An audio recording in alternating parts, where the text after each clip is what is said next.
ನಿಮ್ಮ ಮುಖ ನೋಡ್ತಾ ಇರಬೇಕು ಅಂತ ಅನ್ನಿಸೋದೊಂದು, ಕಾತರಗೊಂಡ ನಿನ್ನ ಕಣ್ಣನ್ನು ಕಾಣ್ತಾ ಇರಬೇಕು ಅಂತ ನನಗೂ ಅನ್ನಿಸುದು. ನನಗೆ ಹೊಸ ಗಂಡನ ಹಾಗೆ ಕಾಣ್ತೀರಿ. ನನಗೆ ಹೊಸ ವಿಧಾನದಿಂದ ಪ್ರಶ್ನಿಸುವ ಹೆಂಡತಿಯಾಗಿ ಕಾಣ್ತಾ ಇದ್ದಿ. ಯಾವ ಹೊಸ ಗಂಡ? ಮದುವೆಯ ಮಂಟಪದಲ್ಲಿ ಅಂತರ್ಪಟವನ್ನು ಸರಿಸಿರುವಂತಹ ಪುರೋಹಿತರು ಹೇಳಿದ್ರು, ಸುಮೂರ್ತೆ ಸಾವಧಾನ, ಸುರಗ್ನೆ ಸಾವಧಾನ ಅಂತ ಹೇಳಿ ಮುಖ ನೋಡಿ ಮಾಲೆ ಹಾಕಿ ಅಂತ ಹೇಳಿದ್ರು. ನಾನು ನಿಮ್ಮ ಮುಖ ನೋಡಿದ್ದೆ ಅಲ್ಲಿಯೇ. ಹೌದೇ? ಅದ್ರ ಮೊದಲು ಎಲ್ಲಿ ನೋಡಿದ್ದೇವೆ? ನಾನು ಯಾಕೆ ಹೊಸ ವಿಧಾನ ಅಂತ ಹೇಳಿದೆ ಗೊತ್ತಾ? ಮದುವೆಯಾಗಿ ಹೊಸದಾಗಿ ಮನೆಯನ್ನು ಸೇರಿದ ಮೇಲೆ ಏನು ಮಾಡಿದ್ರೆ ಇವರಿಗೆ ಸರಿ ಆಗ್ತದೋ, ಏನು ಮಾಡಿದ್ರೆ ತಪ್ಪಾಗ್ತದೋ, ಎಲ್ಲಿ ನಿಲ್ಲಬೇಕು, ಎಲ್ಲಿ ಕುಳಿತುಕೊಳ್ಳಬೇಕು ಅಂತ ಕಾಳಜಿಯಿಂದ ಗಮನಿಸಿ ತಪ್ಪಾಗದಂತೆ ನೇರ್ಪುಗೊಳಿಸ್ತಾ ಸಾಗುವ ಒಂದು ವಿಧಾನ ಉಂಟು ನೋಡು. ಇವತ್ತು ನಿನ್ನ ಕಾಳಜಿ ಕಾತರತೆಯನ್ನು ಕಾಣುವಾಗ ಇವರಿಗೆ ಏನು ಮಾಡಿದ್ರೆ ಸರಿ ಆಗ್ತದೋ, ಹೇಗೆ ಕೇಳಿದ್ರೆ ಸರಿ ಆಗ್ತದೋ ಅಂತ ಒಂದು ಜಾಗೃತಿಯಿಂದ ಕೇಳುವ ಪ್ರಭಾವತಿಯನ್ನು ಕೇಳ್ತಾ ಇದ್ದೆ. ಹೌದೌದು. ಯಾಕೆ ಗೊತ್ತೇ, ಅವತ್ತು ಮದುವೆಯ ಮಂಟಪದಲ್ಲಿ ನನ್ನ ಕರಗ್ರಹಣವನ್ನು ಮಾಡುತ್ತಿರುವಾಗ, ಅಲ್ಲ ನಾನು ನಿಮ್ಮ ಕರಗ್ರಹಣವನ್ನು ಮಾಡುತ್ತಿರುವಾಗ ನಿಮ್ಮ ಮುಖದಲ್ಲಿ ಹೊರ ಬಂದಿರುವಂತಹ ಒಂದು ಆನಂದ, ಜೀವನದಲ್ಲಿ ಹೊಸತೊಂದನ್ನು ನಾನು ಪಡೆಯುತ್ತಿದ್ದೇನೆ. ನನ್ನ ಜೀವನದಲ್ಲಿ ಏನುಂಟು, ಧನ್ಯೋ ಗೃಹಸ್ಥಾಶ್ರಮ ಅಂತ ಹೇಳಿದ್ದಾರೋ ಅಂತಹ ನಾನು ಗೃಹಸ್ಥಾಶ್ರಮಿ ಆಗುತ್ತಿದ್ದೇನೆ. ಬೇಕಾದ ಹಾಗೆ ಋಣತ್ರಯಾದಿಗಳನ್ನು ಪೂರೈಸಿಕೊಳ್ಳುವುದಕ್ಕೆ ಅನುಕೂಲ್ಯವಾದಂತಹ ಒಂದು ಜೀವನದ ಧರ್ಮ ಏನುಂಟೋ ಅದನ್ನು ಸಾಧಿಸುತ್ತಿದ್ದೇನೆ ಎನ್ನುವಂತ ಒಂದು ಹೊಸ ಭಾವ ನಿಮ್ಮ ಮುಖದಲ್ಲಿ ಇತ್ತು. ಇವತ್ತು ಅದನ್ನೇ ಕಾಣುತ್ತಿದ್ದೇನೆ. ಏನೋ ಒಂದು ಹೊಸತನ್ನು, ಬಹಳ ಆಪ್ಯಾಯಮಾನವಾದದ್ದನ್ನು ಪಡೆಯುವುದಕ್ಕೆ ಹೊರಟ ನನ್ನ ಗಂಡ. ಆದ್ರಿಂದ ನೂತನವಾಯಿತಿದ್ದನ್ನು ಕಂಡು ಈಗ ಉದ್ಯಾನದಲ್ಲಿ ತಿರುಗಾಡಿದ್ದೇವೆ, ಬೇರೆ ಬೇರೆ ಕಡೆಯಲ್ಲಿ ವಿಹರಿಸಿದ್ದೇವೆ. ಎಲ್ಲಿ ವಿಹರಿಸಿದ್ರು ಮುಖದಲ್ಲಿ ಆನಂದವಿತ್ತೆ ಹೊರತು ಕಣ್ಣುಗಳಲ್ಲಿ ಈ ಬಗೆಯ ಒಂದು ಕಾಂತಿ ಇರಲಿಲ್ಲ. ಆದ್ರಿಂದ ಇವತ್ತು ನಾನು ಅದನ್ನು ಸೂಕ್ಷ್ಮವಾಗಿ ಗಮನಿಸುತ್ತಾ ಇರುವುದರಿಂದಲೇ ನೂತನವಾಯ್ತಿದ್ದನ್ನು ಕಂಡು.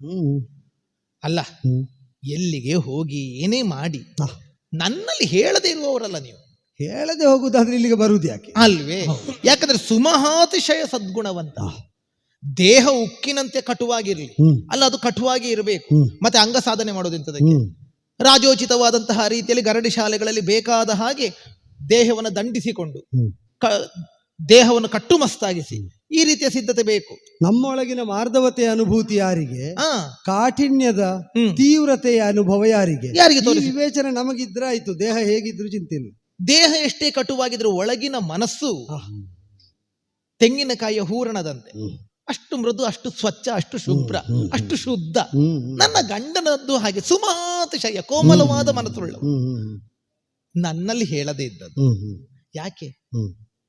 ನಮ್ಮ ದೇಹ ಎರಡಾಗಿರಬಹುದು, ಮನಸ್ಸು ಒಂದೇ ಅಲ್ವ. ಭಾವಗಳು, ಕನಸುಗಳು ಬೇರೆ ಬೇರೆ ಅಂತ ಏನೂ ಇಲ್ಲವಲ್ಲ. ಒಂದೇ ಮಂಚದಲ್ಲಿ ಇಬ್ಬರು ಒಂದಾಗಿದ್ದೇವೆ, ಒಂದೇ ಹೊದಿಕೆಯೊಳಗೆ ಇಬ್ಬರು ಒಂದೇ ಕನಸನ್ನು ಕಂಡಿದ್ದೇವೆ. ಅಂತಿರುವಾಗ ಮತ್ತೆ ಬೇರೆ ಬೇರೆ ಆಗುವುದಕ್ಕೆ ಸಾಧ್ಯ ಉಂಟು? ಆ ಕಾರಣಕ್ಕೋಸ್ಕರವಾಗಿ ಕೇಳುತ್ತಾ ಇರುವುದು. ಯಾವಲ್ಲಿಗೆ ಅಂದ್ರೆ ನನಗೆ ತಿಳಿಯದೇ ಇರುವಂತ ಪ್ರಯಾಣ. ಯಾಕಾಗಿ? ನನಗೊಂದು ಕರ್ತವ್ಯ ಇಲ್ವಾ? ಹೇಗೆ ನೀವು ಬರುವಾಗ ನಿಮ್ಮನ್ನು ಸ್ವಾಗತಿಸುವುದಕ್ಕೆ ನಾನು ಮುಂದಾಗಿ ನಿಂತು ನಾನು ಎದುರುಗೊಳ್ಳುತ್ತೇನೆಯೋ, ಕೇವಲ ಈ ಮನೆಗೆ, ಈ ಊರಿಗೆ ಮಾತ್ರ ಇದ್ರೆ ಸಾಕ? ಅಥವಾ ನೀವು ಬೇರೆಲ್ಲಿಗಾದ್ರೂ ಹೋಗುತ್ತೀರಿ ಅಂತ ಆದ್ರೆ ನಾನು ಅಲ್ಲಿಗೂ ನಿಮ್ಮ ಜೊತೆಯಲ್ಲಿ ಬಂದು ನಿಮ್ಮ ಸ್ವಾಗತಕ್ಕೆ ನಾನು ಸಿದ್ಧಳಾಗಿರಬಹುದಾ? ಈ ಲೋಕದ ಯಾವ ಪ್ರಯಾಣವೇ ಇರಲಿ, ಯಾವ ಊರಿನ ಪ್ರಯಾಣವೇ ಇರಲಿ, ನನ್ನನ್ನು ಜೊತೆಗೆ ಕರೆದೊಯ್ಯಬಹುದು ಅಂತಾದ್ರೆ ನಿಮ್ಮ ಜೊತೆಗೇ ಬಂದುಕೊಂಡು ನಾನು ನಿಮ್ಮ ಸ್ವಾಗತಕ್ಕೆ ಆ ಸ್ಥಳದಲ್ಲಿ ಉಳಿದುಕೊಳ್ಳುತ್ತೇನೆ. ಅಲ್ಲ, ಬೇರೆ ಕಡೆಗಾದರೂ ನಿಮ್ಮ ಪ್ರಯಾಣ ಉಂಟು ಅಂತಾದ್ರೆ ನನಗೆ ನಿಮಗಿಂತ ಮುಂಚಿತವಾಗಿ ಹೋಗಿ ನಿಮ್ಮನ್ನು ಎದುರುಗೊಳ್ಳುವಂತ ಒಂದು ಅವಕಾಶ, ಒಂದು ಸ್ಥಿತಿ ನನಗೆ ಬರ್ತದೆ ಅಂತ ಆದ್ರೆ ನಾನು ಅದಕ್ಕೂ ಸಿದ್ಧಳಿದ್ದೇನೆ. ನಿಮ್ಮನ್ನಲ್ಲಿ ಎದುರುಗೊಳ್ಳುವುದಕ್ಕೆ ನಾನಿದ್ದೇನೆ. ನೀವು ಎಲ್ಲಿಗೆ ಹೊರಡಿ, ಯಾವ ಸ್ಥಾನಕ್ಕೆ ಏರಿ, ನನಗಲ್ಲಿ ಬರುವುದಕ್ಕೆ ನೀವು ಅವಕಾಶ ಮಾಡಿಕೊಡ್ತೀರಿ ಅಂತ ಆದ್ರೆ ನಾನು ಅದಕ್ಕೂ ಸಿದ್ಧಳಿದ್ದೇನೆ. ಆದ್ರಿಂದ ಕೇಳ್ತಾ ಇರುವುದು, ಕೈ ಮುಗಿದಿದ್ದೇನೆ, ಬೆನ್ನು ಭಾಗಿಸಿ ನಿಮ್ಮ ಪದತಲದಲ್ಲಿ ನನ್ನ ತಲೆ ಇಟ್ಟಿದ್ದೇನೆ. ಏನು ಭಾವ ಅಲ್ವಾ? ಆದ್ರಿಂದ ಹೇಳ್ತಾ ಇರುವುದು ಆ ಭಕ್ತಿಯೇ, ಅದು ಅರ್ಥ ಆಗ್ತದೆ ನನಗೆ. ಆ ಕಾರಣಕ್ಕೋಸ್ಕರ ಅಲ್ಲ, ಹೇಳದೆ ಹೋಗುದಿಲ್ಲ. ಎಲ್ಲಿಗೆ ಅಂತ, ನೀ ಎಲ್ಲಿಗೆ ಎಲ್ಲಿಗೆ ಅಂತ ಎಷ್ಟು ಸಲ ಕೇಳಿದ್ರು ನನಗೆ ಆತಂಕ ಆಗೋದಿಲ್ಲ. ಅದು ನನಗೆ ಅರ್ಥ ಆಗ್ತದೆ. ನೀ ಎಲ್ಲಿಗೆ ಅಂತಲೇ ಇವತ್ತು ಪ್ರಯೋಗಿಸ್ತಾ ಇರುವುದು ಯಾವ ಕಾರಣದಿಂದ ಅಂತ. ನೀನು ಶೃಂಗಾರಗೊಂಡ ಬಗೆ ಮಾತ್ರ ಅಲ್ಲ, ಹೊನ್ನ ಹರಿವಾಡದಲ್ಲಿ ನೀನು ಮುಂದಿರಿಸಿದ ಸುವಸ್ತುಗಳು, ಸುಮಗಳು, ಅದೆಲ್ಲವನ್ನು ಗಮನಿಸಿದಾಗ ಹಬ್ಬ, ನನ್ನ ಸಿದ್ಧತೆ ಸಾರ್ಥಕ ಆಯ್ತು. ನೀ ಆ ಸಿದ್ಧತೆ ನನಗೆ ಸಾಕಾಗಿದೆ, ನಿನಗೆ ಸಾಕಾಗಲಿಲ್ಲ ಅಂತ ಕಂಡದ್ರಿಂದ, ಇದನ್ನೆಲ್ಲ ನೋಡಿದ ಮೇಲೂ ಇವರು ಅಂತ ಕಂಡದ್ರಿಂದ ಎಲ್ಲಿಗೆ ಎಲ್ಲಿಗೆ ಅಂತ ಹಾಗೆ ಕೇಳಿದ್ರಿಂದಲಾದ್ರೂ ಇವರು ಹೋಗುವುದನ್ನು ತಡೆ ಹಿಡೀಲಿ ಅಂತ ಅರ್ಥ ಆಗ್ತದೆ. ಆದರೆ ನನಗದು ಅಪಶಕುನ ಅಲ್ಲ. ಯಾಕೆ ಗೊತ್ತು? ಯಾಕಾಗಿ? ನಾನು ಇಂಥಲ್ಲಿಗೆ ಅಂತ ನಿರ್ಣಯ ಮಾಡಿದ್ದೇನೆ ಅಂತ ಆಗಬೇಕಾದ್ರೆ ಆ ವಿಚಾರ ನೀನು ಒಪ್ಪಿ ಆಗಬೇಕು. ಇಲ್ಲದಿದ್ರೆ ನನ್ನ ನಿರ್ಣಯ ಅಂತಲೇ ಆಗೋದಿಲ್ಲ. ನಾನು ಒಪ್ಪಬೇಕು, ನೀನು ಒಪ್ಪದೆ ನನ್ನ ನಿರ್ಣಯ ಅಂತ ಆಗೋದು ಹೇಗೆ? ಧರ್ಮಪತ್ನಿಯು ನಾನು. ಆದ್ದರಿಂದಲೇ ಹೇಳಿದ್ದು, ನಾವಿಬ್ಬರು ಸೇರಿ ಒಂದು ವಿಷಯದಲ್ಲಿ ಒಮ್ಮತದಿಂದ ಇದು ಹೀಗೆ ಅಂತ ನಿರ್ಣಯಿಸಿದ್ರೆ ಅದು ನಮ್ಮ ನಿರ್ಣಯ, ಅದು ನನ್ನ ನಿರ್ಣಯ, ಅದು ನಿನ್ನ ನಿರ್ಣಯ. ಧರಿಸಿಕೊಂಡು ಬಂದಂತಹ ಉಡುಪುಗಳು ನಿಮ್ಮ ದೇಹವನ್ನು ಅಂಟಿಕೊಂಡಿರ್ಬಹುದು, ಆದ್ರೆ ಅದು ಒಪ್ಪಿತವಾಗಬೇಕು ಅಂತ ನನ್ನ ಅನುಮತಿ ಬೇಕಾದ್ರೆ ಖಂಡಿತವಾಗಿ ಆ ಬಟ್ಟೆಗೆ. ಆದ್ರೆ ಒಂದುಂಟು, ಈಗ ನಾವು ಔಪಚಾರಿಕವಾಗಿ ಕೆಲವರಲ್ಲಿ ಕೇಳ್ತೇವೆ ಹೇಗೆ ಮಾಡುವುದಲ್ವಾ ಅಂತ. ಮಾಡುವುದಲ್ವ ಅಂತ ಕೇಳುವ ಭರದಲ್ಲೇ ಒಂದು ವಿಶ್ವಾಸ ಕಾಣುವುದಿಲ್ವ? ನಾನು ಹೀಗೆ ಕೇಳಿದ ಕ್ಷಣದಲ್ಲಿ ಒಪ್ಪುತ್ತಾರೆ, ಆದ್ರಿಂದ ಇದು ಮಾಡುವುದೇ ಅಂತ. ಆದ್ರಿಂದ ಕೇಳುವ ಮೊದಲೇ ಸಿದ್ಧತೆ ತೊಡಗಿರ್ತದೆ, ಅವರು ಒಪ್ಪುತ್ತಾರೆ ಎಂಬ ವಿಶ್ವಾಸದಿಂದ. ಯಾಕೆ ನಮ್ಮವರು? ಯಾಕೆ ಅಂದ್ರೆ ನೀನು ಯಾವುದಕ್ಕೆ ಮುದುಡುತ್ತಿ ಯಾವುದಕ್ಕೆ ಅರಳುತ್ತಿ ಅಂತ ಅರಿಯದವನೇನೆ ನಾನು. ಛೇ ನಳಿನಾಕ್ಷಿ, ನಳಿನಾಕ್ಷಿ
ಬೀಡ ಮನದಿ ಉಂತಿಸುತ್ತ ಕಡುಕುವವನಲ್ಲ ರಣದಿ, ಕುಂತಿಸುತ್ತ ಕಡುಕುವವನಲ್ಲ ರಣದಿಯ. ನಳಿನಾಕ್ಷಿಯೇ ಕೇಳೇ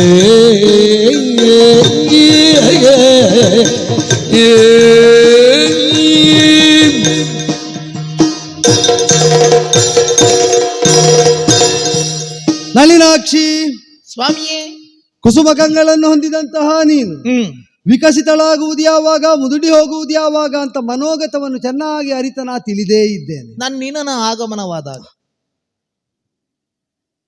ಈಗ ನಮ್ಮ ಬದುಕಿನಲ್ಲಿ ಭಗವಂತನ ಪೂಜೆ ಎಂಬುದು ಸಮರ್ಪಕವಾಗಿ ಸಾಂಗೋಪಾಂಗವಾಗಿ ಸತತವಾಗಿ ನಮ್ಮಿಂದ ಅನುಷ್ಠಾನೀಯವಾದದ್ದು. ನಮಗೆ ನಮ್ಮ ದೇವರ ಪೂಜೆ ಮಾಡುವುದಕ್ಕೆ ಬೇಕಾದದ್ದೆಲ್ಲ ಲಭ್ಯವಾಗುತ್ತದೆ ಅಂತ ಭರವಸೆ ಹುಟ್ಟಬೇಕಾದ್ರೆ ನಮ್ಮಂಗಳದಲ್ಲಿ ನಾವು ನೆಟ್ಟು ಬೆಳೆಸಿದಂತಹ ಗಿಡದಲ್ಲೇ ಹೂ ಅರಳಬೇಕು ಬಿಟ್ರೆ ಎಲ್ಲೋ ಅರಳಿದ ಹೂವಿಗಾಗಿ ಅಲ್ಲಿ ಹೂ ಅರಳುತ್ತದೆ ಅಂತ ಆದ್ರೆ ನಮ್ಮ ದೇವರ ಪೂಜೆ ನಿರಾತಂಕ ಅಂತ ನಾವು ಆಡುವುದಕ್ಕೆ ಇಲ್ಲವೇ ಇಲ್ಲ. ಅಂದ್ರೆ ದೇವರು ನಮ್ಮದೆಂಬ ಭಾವ ಇದ್ರೆ ಸಾಲದು, ಪೂಜಿಸುವವರು ನಾವಾದರೂ ಸಾಲದು. ಆ ಪೂಜೆಗೆ ಬೇಕಾದ ಸರ್ವೋಪಕರಣಗಳನ್ನು ಕೂಡ ನಾವೇ ಕಾಳಜಿಯಿಂದ ತತ್ಪರತೆಯಿಂದ ಸಿದ್ಧಪಡಿಸಿ ಸಂಗ್ರಹಿಸಿ ಆ ಪೂಜೆಯನ್ನು ಸಾಂಗೋಪಾಂಗವಾಗಿಸಬೇಕು. ಎಲ್ಲವೂ ನಮ್ಮದ್ದಾಗಬೇಕು ಅಲ್ಲೋ. ಅದೇ ವಿಧಾನದಿಂದ ಬದುಕನ್ನು ಯಜ್ಞ ಅಂತ ನಾವು ಅಂಗೀಕರಿಸಿದರೆ ಅದರಲ್ಲಿ ಅರ್ಪಿಸುವ ದ್ರವ್ಯಕ್ಕೂ ನಾವೇ ಸ್ವಾಮ್ಯವನ್ನು ಹೊಂದಬೇಕು. ಮೊದಲು ಅದನ್ನು ಬಿಟ್ಟುಕೊಡುವಂತಹ ಸಮರ್ಪಿಸುವಂತಹ ತ್ಯಾಗಶೀಲತೆಯು ನಮ್ಮೊಳಗೆ ಮೊಳಕೊಡೆಯಬೇಕು ಅಲ್ವೋ. ಅದರಲ್ಲಿ ಉತ್ಪನ್ನವಾದಂತಹ ಅಪೂರ್ವೋತ್ಪತ್ತಿಯ ಫಲಿತವನ್ನು ನಾವಾಗಿ ಹಂಬಲಿಸಿ ನಿಲ್ಲಬೇಕು ಅಲ್ವೋ. ಹಾಗೆ ಪೂಜೆಯಾಗಲಿ ಯಜ್ಞವಾಗಲಿ ಸಾಂಗವಾಗುವುದು, ಅದು ಸಾರ್ಥಕವಾಗುವುದು. ನಮ್ಮ ಬದುಕಿನ ಸಾರ್ಥಕ್ಯವನ್ನು ಹೊಂದಬಹುದಾದ ಒಂದು ಸಂಘಟನೆ ವಿಶಿಷ್ಟವಾಗಿ ರಾಜ್ಯದಲ್ಲಿ ಆಗಿದೆ ಅಲ್ಲ. ರಾಜ್ಯದಲ್ಲಿ ಆಗಿದೆ ಹೇಳುವುದಕ್ಕೆ ಹೊರಟದ್ದು ಹೌದು. ಹೌದು, ನಿನಗೇನು ಗೊತ್ತೇ ಇಲ್ವಾ? ಅಲ್ಲ, ಹೊರಗಿನ ಕೋಲಾಹಲಗಳು ಬಹಳ ಉಂಟು ಇವತ್ತು.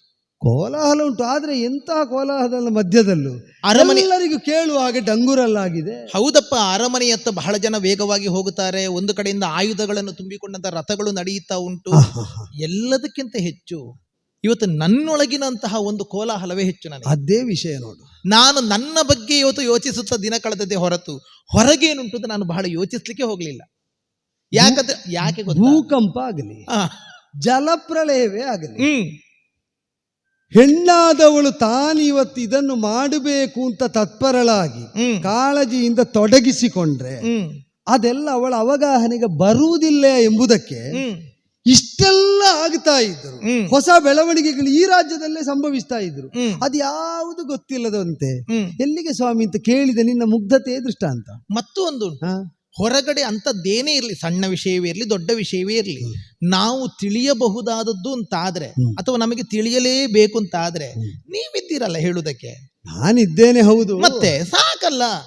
ಆದ್ರೆ ಏನಾಗಿದೆ ಗೊತ್ತೋ, ನಳಿನಾಕ್ಷಿಯಾದ ನೀನು ಪತಿಗೆದುರಾಗಿ ನಾ ಕಾಣಿಸಿಕೊಳ್ಳುವ ಕಾಲದಲ್ಲಿ ಸುಂದರಾಂಗಿಯಾಗಿ ಸುಶೋಭಿತಳಾಗಿ ಸಾಲಂಕೃತಳಾಗಿ ಸುವಸನಧಾರಿಣಿಯಾಗಿಯೇ ಇರಬೇಕು ಎಂಬ ಸದಪೇಕ್ಷೆಯಿಂದ ನಿನ್ನನ್ನು ನೀನು ಅದಕ್ಕೆ ಉಚಿತವಾಗಿ ಅನುಗೊಳಿಸಿದ್ದಿ. ನನ್ನನ್ನು ನಾನು ಅದರಲ್ಲೇ ತೊಡಗಿಸಿಕೊಂಡದ್ರಿಂದ ಹೊರಗಿನ ಬಗ್ಗೆ ಅಷ್ಟು ಯೋಚಿಸಲಿಲ್ಲ. ನಳಿನಾಕ್ಷಿ, ಇಂದಿನ ದಿನ ನೀ ಸಿದ್ಧಗೊಳ್ಳುವುದಕ್ಕಿದ್ದದ್ದಲ್ವೇ, ನಾನು ಸಿದ್ಧಗೊಳ್ಳುವುದಕ್ಕಿದ್ದದ್ದು. ನಿನ್ನ ಶೃಂಗಾರ ಅಲ್ಲ, ಮತ್ತೆ ನನ್ನ ಸಿದ್ಧತೆ ಇವತ್ತು ಮುಖ್ಯ. ಆದ್ದರಿಂದಲೇ ನಾ ಕೇಳಿದ್ದು, ನೀನ್ ಇಷ್ಟೆಲ್ಲ ಸನ್ನದ್ಧಳಾಗುವಾಗ ಊರಿಡೀ ಕೇಳುವಂತೆ ಡಂಗುರ ಹೊಡೆಸಿದವನು ನಮ್ಮ ಅಯ್ಯ. ಯುದ್ಧಾಸನ್ನವಾದ ಸ್ಥಿತಿ ಬಂದಿದೆ ಈ ರಾಜ್ಯಕ್ಕೆ ಎಂಬುದನ್ನು ಸರ್ವರಿಗೂ ವಿದಿತವಾಗಿಸಿದ್ದಾನೆ. ನಿನಗೆ ಗೊತ್ತಾಗಲಿಲ್ಲ ಅಂತ ಕೇಳಿದ ಮೇಲೆ ಯೋಚನೆ ಹೋಯ್ತು. ನೀನು ಇಷ್ಟು ಕಾಳಜಿಯಿಂದ ನಿನ್ನನ್ನೇ ಅಲಂಕರಿಸ್ತಾ ಇರುವಾಗ ನಿನಗಿಲ್ಲಿ ಭೂಕಂಪ ಆದ್ರೂ ಗೊತ್ತಾಗ್ತದ, ಜಲಪ್ರಳಯ ಆದ್ರೂ ಗೊತ್ತಾಗ್ತದ. ನಾನು ನನ್ನೊಳಗೆ ತನ್ಮಯಳಾಗಿದ್ದೆ, ಗೊತ್ತಾಯ್ತು. ಎಲ್ಲದಕ್ಕಿಂತ ಹೆಚ್ಚು ಹೇಗೆ ಗೊತ್ತಾ, ಇವತ್ತು ನನ್ನ ಯೋಚನೆ ಇದ್ದದ್ದು ಒಂದೇ, ನನ್ನ ಮನಸ್ಸಿನಲ್ಲಿ ತುಂಬಿಕೊಂಡದ್ದೇ ನಿಮ್ಮನ್ನು ಹೇಗೆ ನಾನು ಸಂತೋಷ ಪಡಿಸುವುದು. ಹೌದಾ? ಅಲ್ಲ, ನಿಮ್ಮನ್ನು ನನ್ನೊಳಗೆ ಮಾಡಿಕೊಳ್ಳುವುದು ಹೇಗೆ ಅಂತ. ಒಳ್ಳೆಯದೇ. ಈ ವಿಧದಿಂದ ಸರ್ವಾಲಂಕಾರದಿಂದ ಶೋಭಿಸುವ ನೀನು ಅಂದ್ರೆ ನಾನು ನಾನಾಗಿರ್ಲಿಲ್ಲ, ನಾನು ನಿಮ್ಮೊಳಗಾಗಿದ್ದೆ. ಆದೀತು. ಆ ಕಾರಣಕ್ಕೋಸ್ಕರ ನನಗೆ ಬಾಹ್ಯ ಪ್ರಪಂಚವೇ ಮರ್ತೋಯ್ತು.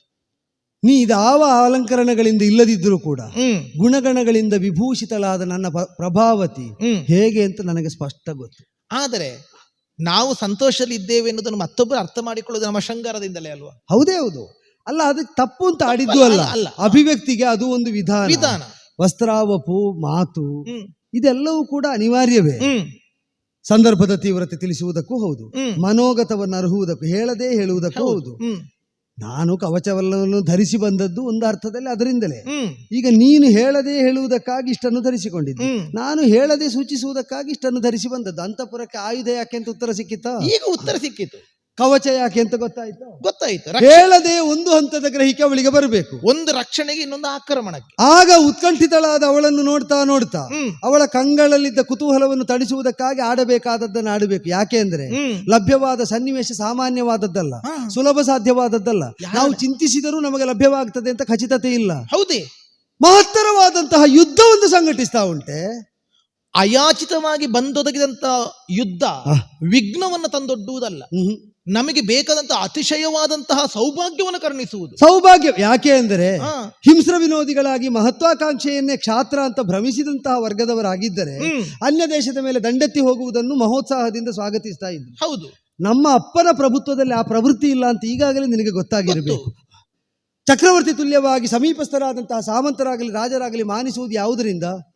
ಅವರ ದಂಡ ಭೀತಿ ಹುಟ್ಟಿಸ್ತದೆ ಎಂಬುದರಿಂದಲ್ಲ, ಅಲ್ಲ. ಧರ್ಮದಂಡ ನಿಬದ್ಧರಾಗಿ ತನ್ನನ್ನೇ ಮೊದಲು ಶಾಸಿಸಿಕೊಳ್ತಾ ತನ್ನನ್ನು ತಾನು ಶಾಸಿಸಿಕೊಳ್ಳುವ ವಿಧಾನದಲ್ಲಿ ಸರ್ವರು ಅವರವರನ್ನು ನಿಯತಿಯೊಳಗಿರಿಸಿಕೊಂಡು ವೈಷ್ಣವ ಪ್ರಜ್ಞೆಯನ್ನಿರಿಸಿಕೊಂಡು ಧಾರ್ಮಿಕರಾಗಿ ಸತ್ಯನಿಷ್ಠರಾಗಿ ಬದುಕಬೇಕು ಅಂತ ಶಾಸನ ಮಾಡಿ ಆ ಆಗ್ರಹವನ್ನು ತೋರಿದವರಾದ್ದರಿಂದ ಚಕ್ರವರ್ತಿ ತುಲ್ಯವಾಗಿ ಅವರನ್ನು ಮಾನಿಸುವುದು ವರ್ಚಸ್ಸು. ಹಾಗಾದಾಗ ಅಂತಹ ಒಂದು ರಾಜ್ಯದಲ್ಲಿ ಯಾವುದೋ ಕ್ಷುಲ್ಲಕವಾದ ಕಾರಣಕ್ಕೆ ದುರ ಸಂಭವಿಸುವುದಕ್ಕಿಲ್ಲ, ಸಾಧ್ಯವಿಲ್ಲ. ಅಥವಾ ಬಂದ ದುರವನ್ನಾದರೂ ಸಂಧಿಯ ಮೊದಲಾದ ಮಾರ್ಗದಿಂದ ನಾವು ನಿವಾರಿಸಿಕೊಳ್ಳದೆ ಅದನ್ನು ಎದುರಿಸ್ತೇವೆ ಅಂತ ಹೊರಡುವುದು ಹೌದಾದ್ರೆ, ನಮ್ಮ ಧರ್ಮಾಚರಣೆಯಲ್ಲಿ ಅದನ್ನು ಎದುರಿಸುವುದು ಅತ್ಯಂತ ಅಪೇಕ್ಷಿತ ಎಂಬ ಸನ್ನಿವೇಶ ನಿರ್ಮಾಣ ಆಗದಿದ್ರೆ ಅದು ಸಲ್ಲ. ಅದೌದು ಅಲ್ವೋ? ಜೀವನವೇ ಒಂದರ್ಥದಲ್ಲಿ ಯಜ್ಞ, ರಣಯಜ್ಞ ಅಂತ ಹೇಳಿದ್ರು ತಪ್ಪಲ್ಲ. ಆದ್ರೆ ಯಾವುದು ನಮಗೆ ಬೇಕಾದುದು ಅಂಥದ್ದನ್ನು ಪಡೆಯುವುದಕ್ಕೋಸ್ಕರವಾಗಿ ಅಂಥದ್ದೊಂದು ವೇದಿಕೆ ಸಿದ್ಧ ಆಗಿದೆ ಅಂತ ಆದ್ರೆ, ಹಾಗಾದ್ರೆ ಅದನ್ನು ತೊಡಗಿಸಿಕೊಂಡವನು, ಈಗ ನಾವು ಅದನ್ನು ಆ ರೀತಿಯಾಗಿ ವೈಷ್ಣವ ಧರ್ಮವನ್ನು ಪಾಲಿಸುತ್ತಾ ವೈಷ್ಣವ ಭಕ್ತರಾಗಿರುವಂತ ನಾವು ಅದನ್ನು ಆ ಭಾವನೆಯಿಂದ ಸ್ವೀಕರಿಸ್ತೇವೆ ಅಂತ ಆದ್ರೆ, ಅದರಲ್ಲಿ ತನ್ನನ್ನು ತಾನು ತೊಡಗಿಸಿಕೊಂಡವನು ಅಂತವನೇ ಇರಬೇಕು. ಯಾರವನು? ಧಾರ್ಮಿಕನಾದಂತಹ ಹಸ್ತಿನಾವತಿಯ ಚಂದ್ರವಂಶೀಯನಾದ ಹೊಸ ಪ್ರಭು ಹೊಸ ಪ್ರಭು ಅಂದ್ರೆ ಪ್ರಭುತ್ವದಲ್ಲಿ ಪರಿವರ್ತನೆ ಆಗಿದೆ, ಯುದ್ಧದಿಂದ ಪಲ್ಲಟ ಆಗಿದೆ. ಆ ಯುದ್ಧದಲ್ಲಿ ವಿಜೇತನಾದಂತಹ ಯಮಧರ್ಮ ಸೂನುವಾದ ಕೌಂತೆಯ ಧರ್ಮಜ ಕೈಗೊಂಡ ಅಶ್ವಮೇಧದ ತುರಗ ನಮ್ಮ ರಾಜ್ಯವನ್ನು ಪ್ರವೇಶಿಸಿ ಬದ್ಧವಾಗಿದೆ. ಅವನಿಗೆ ಒಂದು ಇಲ್ಲಿಂದಲೇ ನಮಸ್ಕಾರ. ಧರ್ಮಜ ಅಂತ ಹೇಳಿದಾಗಲೇ ಗೌರವ ಅಲ್ವಾ? ಅವನ ಬಗ್ಗೆ ಒಂದು ಗೌರವ ಆಗಲೇ ಆಗಲಿ. ಹಾಗಾದ್ರೆ ಧರ್ಮರಾಜ ಪೂಜಿಸಿ ಬಿಟ್ಟಂತ ತುರಗ ಅವರಿಗೆ ಅಶ್ವಮೇಧದ ಪ್ರಸಕ್ತಿ ಬಂದದ್ದಕ್ಕೆ ಒಂದು ವಿಶಿಷ್ಟವಾದ ಕಾರಣದ ಹಿನ್ನೆಲೆ ಉಂಟು. ಏನು? ಬಂಧು ಹತ್ಯೆಯಿಂದ ಉದಿತವಾದಂತಹ ಪಾಪ. ಅದರಲ್ಲಿ ವಿಮತಿ ಉಂಟು, ಅಭಿಪ್ರಾಯ ವ್ಯತ್ಯಾಸ ಉಂಟು. ಬಂಧುಗಳನ್ನು ಹತ್ಯೆ ಮಾಡಿದ ಪಾಪ ಕ್ಷಯವಾಗುವುದಕ್ಕೆ ಈ ಅಶ್ವಮೇಧ ಅಂತ ಒಂದು ಮತ. ಅದರಿಂದ ಉದಿತವಾದ ಪಾಪ ಅಂತಂದ್ರೆ ಬಂಧುಗಳನ್ನು ಕೊಂದದ್ದೇ ಪಾಪ ಅಲ್ಲ, ಬಂಧುಗಳನ್ನು ಕೊಂದದ್ದರಿಂದ ಪಾಪ ಬರ್ಲಿಲ್ವೋ ಎಂಬ ಶಂಕೆ ಬಂತಂತೆ ಧರ್ಮಜನಿಗೆ. ಆ ಶಂಕೆ ಬಂದರೂ ಅದನ್ನು ನಿವಾರಣೆ ಮಾಡಬೇಕಾದ ಯುಕ್ತ. ಆ ಶಂಕೆಯು ಪಾಪದ ಸಾಲಲ್ಲೇ ಸೇರ್ತದೆ. ಅದರ ನಿವಾರಣೆಗೂ ಅಶ್ವಮೇಧದಂತಹ ಶ್ರೇಷ್ಠ ಯಜ್ಞವೇ ವಿಹಿತವಾದದ್ದು ಅಂತ ಅಶ್ವಮೇಧ ದೀಕ್ಷಿತನಾಗಿ ಅವನು ಕೈಗೊಂಡಂತಹ ಯಜ್ಞ ಏನುಂಟು, ಯಜ್ಞ, ಅದರಲ್ಲಿ ದಿವ್ಯ ಲಕ್ಷಣ ಸಂಯುಕ್ತವಾದಂತಹ ತುರಗ ಸರ್ವದೇವತಾ ಸಾನ್ನಿಧ್ಯವನ್ನು ಆವಾಹಿಸಿಕೊಂಡು ಸ್ವೇಚ್ಛೆಯಿಂದ ಸಂಚರಿಸುವುದಕ್ಕೆ ಬದ್ಧವಾಗಿ ಆರ್ಯಾವರ್ತದಲ್ಲಿ ತನಗೆ ಇಚ್ಛೆ ಬಂದೆಡೆಗೆ ಸಂಚರಿಸ್ತಾ ಚಂಪಕಾವತಿಯ ಮನೆಯಂಗಳಕ್ಕೆ ಬಂದು ನಿಂತಿದೆ. ಪರಮ ಭಾಗ್ಯ ನಮ್ಮದು. ಖಂಡಿತ ಅಂತಹ ಒಂದು ಅಶ್ವಮೇಧವನ್ನು ಅವರು ತೊಡಗಿಸಿಕೊಂಡಿದ್ದಾರಂತ ಆದ್ರೆ ನಮಗೂ ಅದರೊಂದು ಭಾಗಿಯಾಗುವ ಅವಕಾಶ ಸಿಕ್ಕಿತು ಅಂತ ಆಯ್ತು. ನಮ್ಮ ಅಪ್ಪನು ಅದನ್ನೇ ಹೇಳಿದ್ದು. ಆದರೊಂದು ಬಂತು ಮತ್ ಪುಣ್ಯವನೇನೆಂಬೆ ಅದನ್ನ ಹೇಳಿದ್ದು. ಯಾಕಂದ್ರೆ ಭಾಗ್ಯದಿಂದಲೇ ಆಯ್ತು ಅಂತ. ದೇವತೆಗಳು ನಡೆಸುವುದಂತಲ್ವ ಆ ಕುದುರೆಯನ್ನು ಬಂದಿದೆ ಅಂತ ಆದ್ರೆ ದೇವತೆಗಳಿಗೆ ನಮ್ಮ ಒಂದು ನಗರ ಕಾಣಿಸಿತು ಅಂತ ಆಯ್ತಲ್ಲ. ಹೌದಲ್ಲ, ಅದು ಸಂತೋಷ ಅಲ್ವಾ? ಮಾತ್ರ ಅಲ್ಲ, ದೇವತೆಗಳು ಇಲ್ಲಿಯ ದಾರಿಯನ್ನು ತೋರಿಸಿ ಅದನ್ನು ಮುನ್ನಡೆಸಿ ತಂದದ್ಯಾಕೆ ಅಂತ ದೇವತಾ ಹಿತಕ್ಕನುಗುಣವಾಗಿಯೇ ಬದುಕನ್ನು ಕಳೆಯಬೇಕು ಅಂತ ದೀಕ್ಷಿತರಾದಂತಹ ನಮ್ಮ ಅಪ್ಪ ತಿಳಿಯದಿರ್ತಾರೋ? ಧಾರ್ಮಿಕರಾಗಿಯೂ ಪರಾಕ್ರಮಿಗಳಾದವರು ಇಲ್ಲಿದ್ದಾರೆ. ಅಲ್ಲ, ಪರಾಕ್ರಮಿಗಳಾದವರು ಧಾರ್ಮಿಕರಾಗಿದ್ದಾರೆ ಅನ್ನೋದನ್ನು ತೋರಿಸುವುದಕ್ಕೆ ಬಂದಂತ ಕುದುರೆ. ಪರಾಕ್ರಮದ ಪ್ರದರ್ಶನವೇ ಇಲ್ಲಿನ ಧಾರ್ಮಿಕತೆ ಅಂತ ನಿರ್ಣಯ ಮಾಡಿ ಬಂಧಿಸಿ ಅಂದ್ರು ಮಾವನವರು. ಹೌದೇ, ಪರಾಕ್ರಮದ ಪ್ರದರ್ಶನವೇ ಇಲ್ಲಿ ಧಾರ್ಮಿಕತೆ, ಬಂಧಿಸಿ ಅಂದ್ರು. ಬಹಳ ಆನಂದವಾಗುತ್ತದೆ. ಸರಿ, ಆದ್ರೆ ಒಂದು ಅದು ಕ್ಷತ್ರಿಯ ಅಂತ ಒಂದು ಪಂಥ. ಹೌದು, ರಾಜಸೂಯ ಯಜ್ಞವನ್ನು ಮಾಡುವಂತಹ ಕಾಲದಲ್ಲಿ 4 ದಿಕ್ಕುಗಳಿಗೆ ಹೋಗಿದ್ರಂತೆ ದಿಗ್ವಿಜಯಕ್ಕೆ. ಆಗ ಭೀಮ ಹೋಗಿದ್ದನಂತೆ, ಅರ್ಜುನ ದೇವ ಹೋಗಿದ್ದನಂತೆ, ನಕುಲ ಸಹದೇವರುಗಳು ಹೋಗಿದ್ದರಂತೆ. ಎಲ್ಲರೂ ಪರಾಕ್ರಮಿಗಳೇ. ಕಾಣಿಕೆ ಇಲ್ಲಿಂದಲೂ ಹೋಗಿದೆ. ಹಾಗಾದ್ರೆ ಇದು ಹಾಗಲ್ಲ. ಇದು 4 ದಿಕ್ಕುಗಳಿಗೂ ಅಶ್ವಮೇಧದಲ್ಲಿ ಹೋಗುವ ಕ್ರಮ ಇಲ್ಲ, ಕುದುರೆ ಬಂದತ್ತ ಸಾಗುವಂತದ್ದು. ಹಾಗಾದ್ರೆ ಯಾವನಾದ್ರೂ ಒಬ್ಬನೇ ಅಲ್ವಾ ಪಟುಪಟ ಬಂದಿರಬೇಕಾದದ್ದು? ಯಾರು ಬಂದದ್ದು? ಯಾರು? ಕುದುರೆಯ ಬಂಧನ ಆಯಿತು. ಸಹಿ ಶಕ್ತಃ ಮಹೀಂ ಜೇತು ನಿವಾತ ಕವಚಾಂತಕ. ಅವನನ್ನು ಹೊರಡಿಸುವ ಮೊದಲು ಇವನೇ ಹೊರಡಬೇಕು ಅಂತ ಹೇಳ್ತಾ ಆಚಾರ್ಯ ಸ್ಥಾನದಲ್ಲಿದ್ದ ಭಗವಾನ್ ಬಾದರಾಯಣರ ಆಡಿದ ಮಾತು ಹಾಗಂತೆ. ನಮಗೆ ಬಂದ ವರ್ತಮಾನ, ನಿವಾತ ಕವಚಾಂತಕ ನೆನೆಸಿದವನೇ ಈ ಮಹಿಯಲ್ಲಿದ್ದ ದುಷ್ಟ ದುರ್ಮದರನ್ನೆಲ್ಲ ದಮನಿಸಿ ಇದಕ್ಕೆ ಬೇಕಾದಂತಹ ಕಾಣಿಕೆಯನ್ನು ಸಂಗ್ರಹಿಸಿ ಈ ಯಜ್ಞವನ್ನು ಸಂಪನ್ನವಾಗಿಸಬಲ್ಲ. ಆದ್ದರಿಂದಲೇ ಅಪ್ರತಿಮ ವೀರನಾದಂತಹ ನಾಮಧಾರಿಯಾದ ನರನೇ ಹೊರಡ್ಲಿ ಅಂತ. ಅರ್ಜುನ ಕೃಷ್ಣ ನರ ಹರಿಹರಿ. ನಾನು ಸ್ವಲ್ಪ ಕೂತ್ಕೊಳ್ತೇನೆ. ಅಲ್ಲ, ನೀನಾಗಿ ನಿಂತದ್ದು, ನಿನ್ನನ್ನು ಕುಳ್ಳಿರಿಸಬೇಕು ಅಂತ ಹೇಳಿದ್ರೆ ನಿನಗೇನಾಯ್ತೆ? ಅಗೋ ನೊಸಲಲ್ಲಿ ಬೆವರೊಸರುವುದಕ್ಕೆ ತೊಡಗಿದ್ದು, ಏದುಸಿರು ಬಿಡುವುದು. ಅರ್ಜುನ ಬಂದದ್ದು. ಇನ್ನು ಯುದ್ಧ ತೊಡಗಲಿಲ್ಲ. ಯುದ್ಧಕ್ಕೆ ಯಾರು ಬಂದಿದ್ದಾರೆ ಎದುರಾಗುವುದಕ್ಕೆ ಸನ್ನದ್ಧರಾಗಿತ್ತು. ನಾ ಹೇಳಿದ್ದಷ್ಟೇ. ನಿನಗೆಂತದಕ್ಕೆ ಕಳವಳ? ಕುಂತಿ ಸೂರುವಿನಲ್ಲಿ ಮಧ್ಯಮನಾದಂತಹ ಅರ್ಜುನ ಬಂದಿದ್ದಾನಂದಲ್ಲಿಗೆ ನೀ ಕಳವಳಗೊಳ್ಳುವುದು ಯಾಕೆ?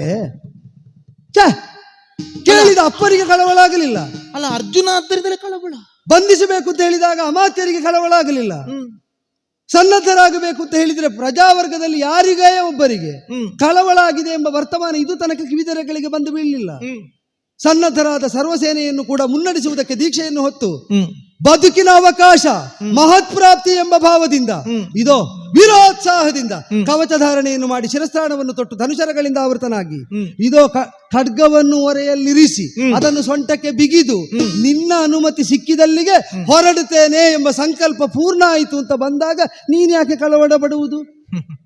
ಕಳವಳವು ಬೇಡ ಮನದಿ, ಕುಂತಿಸುತ್ತನೆ ಬಂದದ್ದು. ನಿನಗೆ ಧರ್ಮಜ ಅಂತ ಹೇಳಿದಾಗ ನಮಸ್ಕಾರ ಮಾಡುವಂತ ಕಾಣ್ತದೆ. ಅರ್ಜುನನೇ ಆಯುಧಪಾಣಿಯಾಗಿ ವಿರೋಧಿಯಾಗುವುದಕ್ಕಾಗಿ ಬಂದಿದ್ದಾನೆ ಅಂತ ಹೇಳಿದಾಗ ಆತಂಕವೂ ಆಗುತ್ತದೆ. ಎಲ್ಲ ಕೇಳಿದ್ದರ ಪರಿಣಾಮ, ನೋಡದೇ ಇದ್ದದ್ದರ ವಿಪರಿಣಾಮ. ಕೇಳಿದ್ದೇನು? ಪಾಂಡವ ವಿಕ್ರಮಾತಿಶಯತೆ. ಯಾಕಂದ್ರೆ ಈಗ ನೀವೇ ಅವನನ್ನು ಹೇಳುವಾಗ ಬಾದರಾಯಣರು ಹೇಳಿದ್ದನ್ನು ಹೇಳಿದ್ರಿ. ಹೌದೌದೌದು. ಆ ಬಳಿಕ ಅವನ ದಶನಾಮಗಳ ಕುರಿತಾಗಿ ವಿವರಿಸಿದ್ರಿ. ಈಗ ಅಲ್ಲಗಳಿದೆಲ್ಲ ನಾವು ಹೊರಟದ್ದೇ ಅಲ್ಲ. ಈಗ ತಾಯಿಯ ಗರ್ಭದಿಂದ ಯಾರೇ ಹೊರ ಬಂದ್ರೆ ಅವರು ನರರೇ. ಹೌದು. ಆದ್ರೆ ಬಂದವ ನರ ಅಂತ ನೀವೇ ಪ್ರತಿಷ್ಠಾಪಿಸಿದ್ರಿ. ಈಗ ಕಳವಳ ಹುಟ್ಟು ಹಾಕಿದ್ರೆ ನೀವೇ ಅಂತ ಆಗ್ಲಿಲ್ವಾ? ಆಗಲಿ. ಈಗ ಅವ ಇಷ್ಟೆಲ್ಲ ಹಿರಿಮೆಯನ್ನು ಹೊಂದಿದ್ರು ಕುಂತಿ ಸುತ್ತ ಹೌದಲ್ಲ, ನಾ ಸುಗರ್ಭಾನಂದನ ಹೌದಲ್ಲ. ಹೌದಪ್ಪ. ಅವನು ದ್ರೌಪದಿಗೆ ಪತಿ ಹೌದಲ್ಲ, ನಾ ಪ್ರಭಾವತಿಯ ಪತಿಯೂ ಹೌದಲ್ಲ. ಈ ಸಾಮಾನ್ಯಾಂಶಗಳನ್ನು ಗಮನಿಸು. ವಿಲಕ್ಷಣತೆಯನ್ನು, ವಿಶೇಷವನ್ನು ಮಾತ್ರ ಅಲ್ಲ, ಒಂದೇ ಸ್ತರದಲ್ಲಿ ನಿಂತು ಪರಸ್ಪರ ಕಾದಾಡುವುದಕ್ಕೆ ಉಚಿತವಾದ ನೆಲೆಯನ್ನು ಕಲ್ಪಿಸಬಲ್ಲಂತಹ ಈ ಸಾಮಾನ್ಯತೆಯನ್ನು ಗಮನಿಸಿ ಅವರ ಕುರಿತಾಗಿ ನೀ ಕೇಳಿದ್ದು ಇಲ್ಲಿಂದ ಎಷ್ಟು ಸಾಧ್ಯ ಎಂಬುದನ್ನು ನೀ ನೋಡದೇ ಇದ್ದದ್ದು. ನೀ ನೋಡದೇ ಇದ್ದ ವೈಭವವನ್ನು ಈ ನಾಡಿನಲ್ಲಿ ಸಾಕ್ಷಾತ್ಕರಿಸುವುದಕ್ಕೆ ದೀಕ್ಷಿತನಾಗಿ ಹೊರಟು ನಿಂತ ನನ್ನನ್ನು ಸಹರ್ಷಳಾಗಿ ಒಂದು ಉತ್ತರೋತ್ತರವಾಗಿ ನನಗೆ ಅಭ್ಯುದಯ ಮಾತ್ರ ಅಲ್ಲ ಕೀರ್ತಿ ಲಭ್ಯವಾಗುವಂತೆ ಹಾರೈಸಿ ನೋಡು. ಒಂದು ನಸುನಗೆಯಿಂದ ಬೀಳ್ಕೊಂಡು ಅಲ್ಲ, ನಸುನಗೆ ಈಗ ನಾನು ಒತ್ತಾಯಪೂರ್ವಕವಾಗಿ ತರಬೇಕಾಗುತ್ತದೆ. ಅದ್ಯಾಕೆ? ಯಾಕಂದ್ರೆ ಯಾಕೋ ಮನಸ್ಸು ಸ್ವಲ್ಪ ಬಿಗಿ ಹಿಡಿಯಿತು. ಈಗ ಪ್ರಜಾವರ್ಗದವರಿಗೆ ಕಳವಳ ಬರಲಿಲ್ಲ. ಯಾಕಂದ್ರೆ ಪ್ರಭುವಿನ ಆಜ್ಞೆ, ಪ್ರಭು ಸಂಹಿತವನ್ನು ಒಪ್ಪಬೇಕಾದದ್ದು ಆ ನಾಡಿನಲ್ಲಿದ್ದವರಿಗೆ ಆದ್ಯ ಕರ್ತವ್ಯ. ಆ ಕಾರಣಕ್ಕೋಸ್ಕರವಾಗಿ ಅವರದನ್ನು ಒಪ್ಪಿದರು. ಇನ್ನು ಮಂತ್ರಿಗಳಾದವರು ಚಿಂತಿಸಲಿಲ್ಲ, ಕಳವಳಕ್ಕೊಳಗಾಗಲಿಲ್ಲ. ಯಾಕಂದ್ರೆ ಅರಸನಾದವನಿಗೆ ಮತೀಯ ಸ್ಥಾನದಲ್ಲಿ ಇರಬೇಕಾದದ್ದು. ಮಹಾರಾಜನ ಲಕ್ಷ್ಯ ಸಂಪನ್ನತೆ ಏನುಂಟು ಅದನ್ನು ಗಮನಿಸಿ ಅದಕ್ಕೆ ಪೂರಕವಾಗಿ ವ್ಯವಹರಿಸಬೇಕಾದಂತಹ ಬಾಧ್ಯತೆ ಅವರಿಗಿದ್ದರಿಂದ ಅವರು ಕಳವಳಕ್ಕೊಳಗಾಗಲಿಲ್ಲ. ಇನ್ನು ತಂದೆ ಹೇಳಿದ್ದನ್ನು ನಡೆಸಿಕೊಡುವಂತಹ ಮಾರ್ಗದಲ್ಲಿ ಒಬ್ಬ ಯುವರಾಜನ ಅಂತ ತಾವಿದ್ದರಿಂದ ನಿಮಗೆ ಕಳವಳ ಆಗಲಿಕ್ಕಿಲ್ಲ. ಆದ್ರೆ ಅರಮನೆಯ ಹೆಣ್ಣು ನಾನು, ಅಂತಃಪುರದ ವಾಸಿಯಾಗಿದ್ರು ನನ್ನ ಹೃದಯ ನೀವಲ್ವಾ? ಅಮ್ಮನಿಗಾಗಲಿಲ್ಲ, ಸೋದರಿಗಾಗಲಿಲ್ಲ, ನಿನಗೆ ಯಾಕೆ ಕಳವಳ ಆಗದೆ? ಅವ ಯಾರು ಅಂತ ತಿಳಿಯದೆ ನಾನು ನಿಮ್ಮಲ್ಲಿ ಇಷ್ಟು ಮಾತಾಡ್ತಾ ಇರುವುದಾ? ಕೇಳಿಲ್ಲ ಸೊಲ್ಲ ಪಾರ್ಥನನು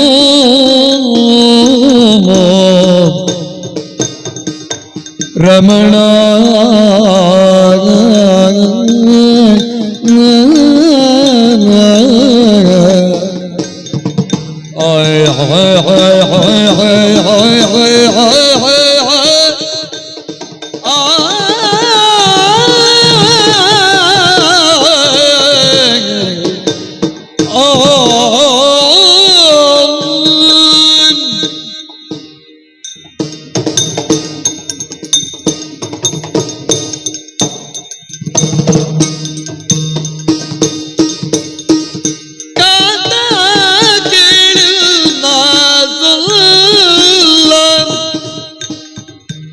ಪಾರ್ಥನನು ಕಂತೋಪಿತ ಬಿಡುವನಲ್ಲ,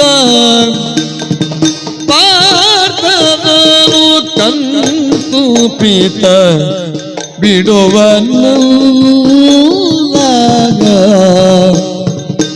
ಕಾಂತ ಕೇಳಿಲ್ಲ ಸೊಲ್ಲ ಪಾರ್ಥನನು ಕಂತೋಪಿತ ಬಿಡುವನಲ್ಲ. ಎಂತು ಗೆಲ್ಲಬಹುದು ನಿನಗೆ, ಎಂತು ಗೆಲ್ಲಬಹುದು ನಿನಗೆ ಶ್ರೀಕೃಷ್ಣ ಸಂತಸದಿ ಸಾಧ್ಯನವಾಗಿ, ಶ್ರೀಕೃಷ್ಣ ಸಂತಸದಿ ಸಾಧ್ಯನವಾಗಿ. ಕಾಂತ ಕೇಳೋ ಸುಲ್ಲ ಎರಗಿಯ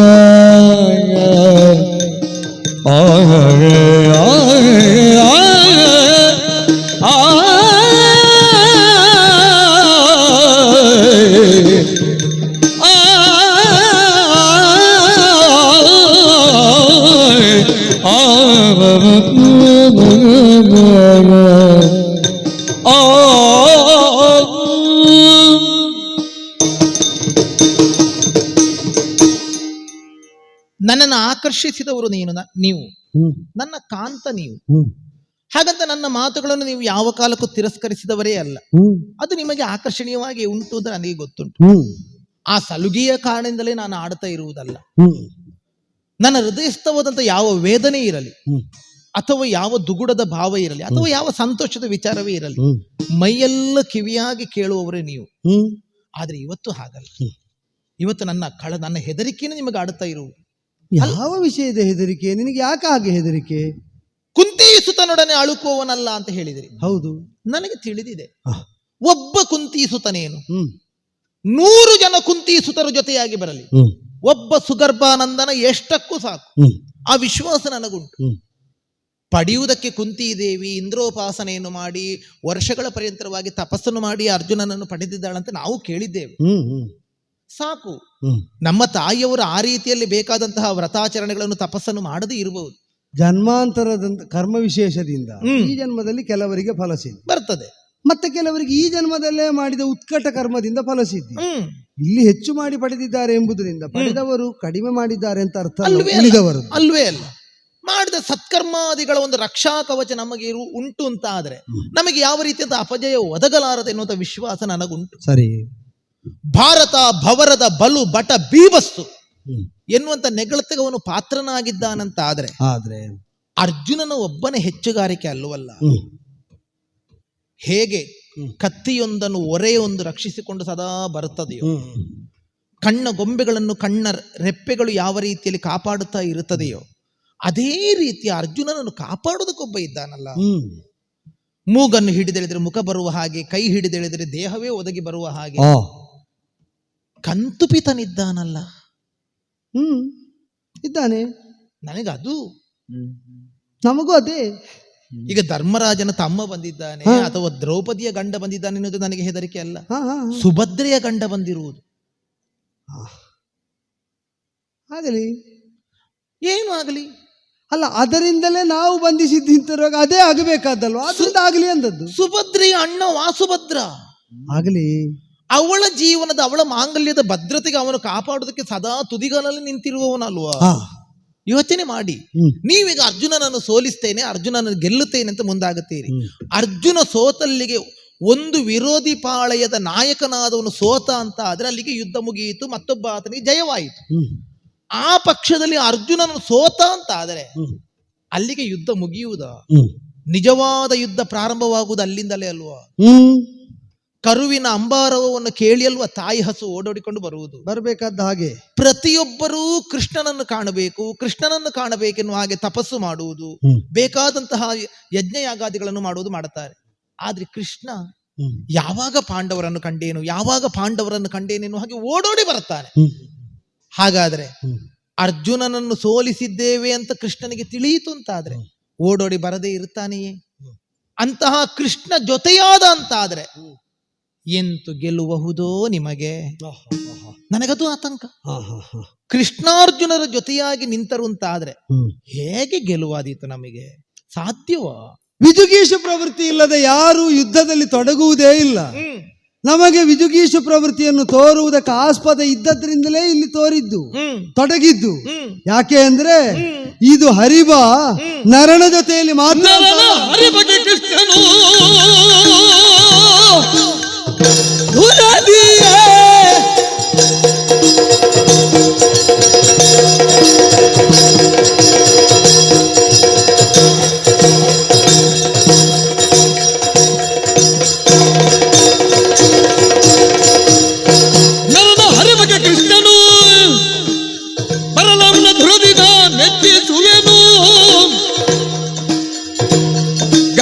ಮರಿವೆದಿನವು ಸೋಲು ಗೆಲುವಿರಲದು ವಿಧಿಯ ಪಾಠವು.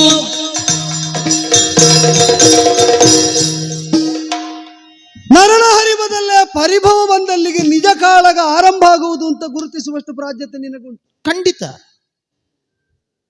ಅನಾಹುತ ಆಗ್ತದಂತ ಇದೆಲ್ಲ ತಿಳಿದವರು ನಮ್ಮ ಗುರುಗಳು ಹೇಳ್ತಿದ್ರು. ಅತಿ ಸ್ನೇಹವೆಂಬುದು ಸದಾ ಪಾಪ ಶಂಕೆಯನ್ನುಂಟು ಮಾಡ್ತದೆ. ಅವನಿಗೆ ಕೆಟ್ಟದ ಆಗ್ತದೋ? ಹೌದು. ಅವೆಲ್ಲಾದ್ರೂ ಬಿದ್ದು ಬಿಡ್ತಾನೋ? ಈಗ ನಮ್ಮವ್ರು ಯಾರು ಬರುವುದು ಸ್ವಲ್ಪ ತಡ ಆಯ್ತು ಅಂತಾದ್ರೆ ಮನಸ್ಸು ಹಾಗೆ ಅಲ್ವಾ? ಯಾಕಂದ್ರೆ ಅವರ ಮೇಲಿನ ಪ್ರೀತಿ ಕಾರಣ. ಅದೇ ಕಾರಣ ನಿನ್ನಲ್ಲೂ ಉದಿಸಿದಂತಹ ಈ ವಿಕಲ್ಪಗಳಿಗೆ, ಈ ಆತಂಕಕ್ಕೆ ಕಾರಣವಾಗಿರುವುದು ಅತಿಯಾದ ಸ್ನೇಹವೇ ನನ್ನೆಡೆಯಲ್ಲಿ. ನರನ ಹರಿಬ ಏನು ಅಂತ ಅರಿಯದೆಯೇ ಅಪ್ಪ ನಿರ್ಣಯಿಸಿದ್ದು ಅಲ್ಲ, ಅದನ್ನು ಎದುರಿಸ್ತೇನೆ ಅಂತ ನಾ ಹೊರಟು ನಿಂತದ್ದು ಅಲ್ಲ.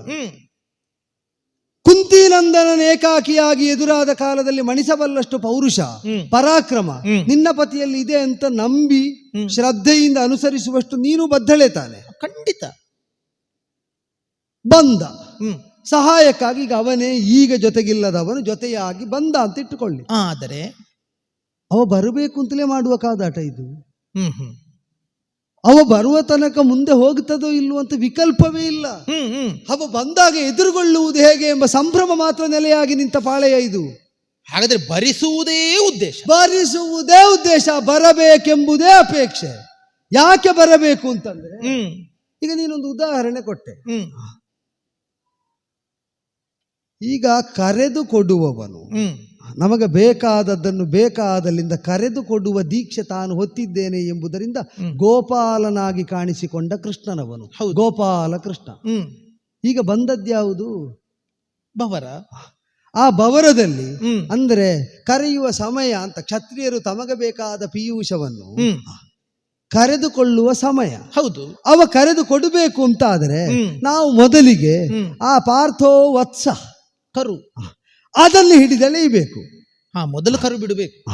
ಆಗ ಆ ಕರುವನ್ನಿರಿಸಿಕೊಂಡು ಕರೆಯಬೇಕಾದ ದನ ಯಾವುದು ಅಂತ ಅವನಿಗೆ ಗೊತ್ತಾಗುತ್ತದೆ. ಇವರು ಉಣ್ಣಬೇಕಾದ ಹಾಲಿಗೆ ರುಚಿ ಹೇಗಿರಬೇಕು ಅಂತ ಅವ ನಿರ್ಣಯಿಸ್ತಾನೆ. ಆದ್ದರಿಂದ ನರನ ಹರಿಬಕ್ಕೆ ಕೃಷ್ಣನು ಬರೆ ಅಳುಕುವುದಕ್ಕಿಲ್ಲ, ಅಂಜುವುದಕ್ಕಿಲ್ಲ, ಅವ ಮೆಚ್ಚುವಂತೆ ನಮಗ ಬೇಕಾದದ್ದನ್ನವ ಕೊಡಮಾಡುವಂತೆಯೇ ಸ್ವವಿಹಿತವಾದಂತಹ ವೃತ್ತಿಯಲ್ಲಿ ಭಕ್ತಿಯಿಂದ ತೊಡಗಿಸಿಕೊಂಡು ನಾ ಮುನ್ನಡೆಯುವ ವೇಳೆಯಲ್ಲಿ ಬರಬಹುದಾದ ವಿಘ್ನ ವಿಡ್ಡೂರಗಳ ಕುರಿತಾಗಿ ಯಾವ ಆತಂಕವೂ ಬೇಡ. ಆದರೆ ಏನಾದೀತು ಈಗ ಆದ್ರೆ ಏನಾದೀತು? ಈಗ ಯಾರು ಅವರಿಬ್ಬರಲ್ಲಿ ಯುದ್ಧವ, ಕೃಷ್ಣಾರ್ಜುನರಲ್ಲಿ ಯುದ್ಧ. ಅದರ ಮೊದಲು ಜೊತೆಯಲ್ಲೇ ಬಂದ್ರೆ ಅವರೇ ಒಂದು ವೇಳೆ ಯುದ್ಧ ಸನ್ನದ್ಧರಾಗಿ ನಿಂತರು ಅಂತಾದರೆ ಅವರು ಮೆಚ್ಚುವಲ್ಲಿಯ ತನಕ ಯುದ್ಧ ಮುನ್ನಡೆಸಿದ್ರೆ ಆಗ್ಲಿಲ್ವೇನೆ? ಅಲ್ಲ, ಮೆಚ್ಚುವುದಕ್ಕೆ ಅವನನ್ನು ಮೆಚ್ಚಿಸುವುದಕ್ಕೆ ಸುಲಭವು ಅರ್ಜುನನನ್ನು ಗೆಲ್ಲುವುದಾದರೂ ಅಲ್ಲ, ಅಪಶಕನ ಮಾಡುತ್ತೇನೆ ಅಂತಲ್ಲ. ಅಲ್ಲ, ಈಗ ಅರ್ಜುನ ಮಾತ್ರ ಇರುವಾಗ ಗೆಲ್ಲವಲ್ಲೇ ನೀನು ಅಂತ ವಿಶ್ವಾಸ ವ್ಯಕ್ತಪಡಿಸಿದ. ಈಗ ಹಟ್ಟಿಯಲ್ಲಿದ್ದ ಕರುವನ್ನು ಕಟ್ಟಬಹುದಪ್ಪ, ಈ ಕಿವಿಗೆ ಗಾಳಿ ಸೇರಿದ ಕರುವನ್ನು ಕಟ್ಟಲಿಕ್ಕೆ ಅಷ್ಟು ಸುಲಭವ ಬಯಲಲ್ಲಿ ಓಡುವುದನ್ನು. ಅದಕ್ಕೆ ತಾಯಿ ದನವೇ ಬರಬೇಡುವ. ಈಗ ನೀವು ಬಂಧಿಸ್ತೇನೆ ಅಂತ ಹೇಳ್ತೀರಿ, ಸುಲಭವ? ಯಾಕೆ ಕಷ್ಟ? ಪಾಂಡವರು ಅಂತ ಹೇಳಿದ್ರೆ ಹೇಗೆ ಅಂತ ಪ್ರಪಂಚಕ್ಕೆ ಗೊತ್ತು. ಅದ್ರಲ್ಲಿ ಈ ಮಧ್ಯಮ ಪಾಂಡವ ಇದ್ದಾನಲ್ಲ, ಅವ ಕೃಷ್ಣನ ಜೊತೆಯಲ್ಲಿ ಹೇಗಿದ್ದವ, ಪಾಂಡವರಿಗೆ ಕೃಷ್ಣ ಹೇಗೆ ಕರುಣಿಸಿದವ, ನೀವು ಮರೆತೀರಾ? ಹರಿಯ ಕರುಣದ ಕವಚವು ಪಾಂಡವರ ಹರಣಕ್ಕೆ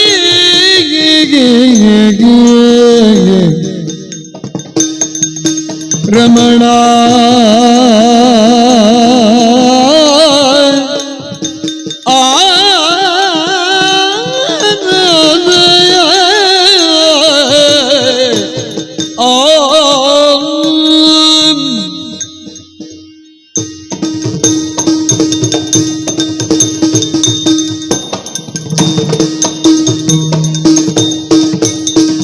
ಹರಿಯ ಕರುಣದ ಕವಚವು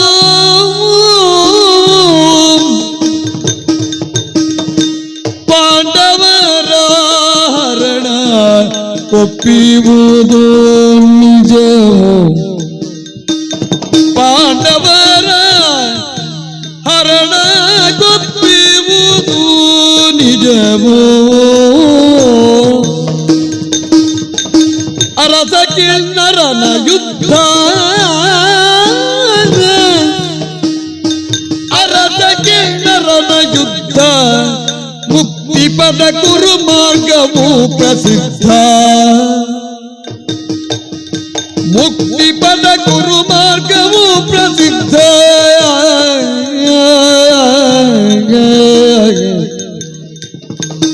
ಕಾಂತ ಕೇಳಿಲ್ಲ ಸುಲ್ಲ ಕಾಂತ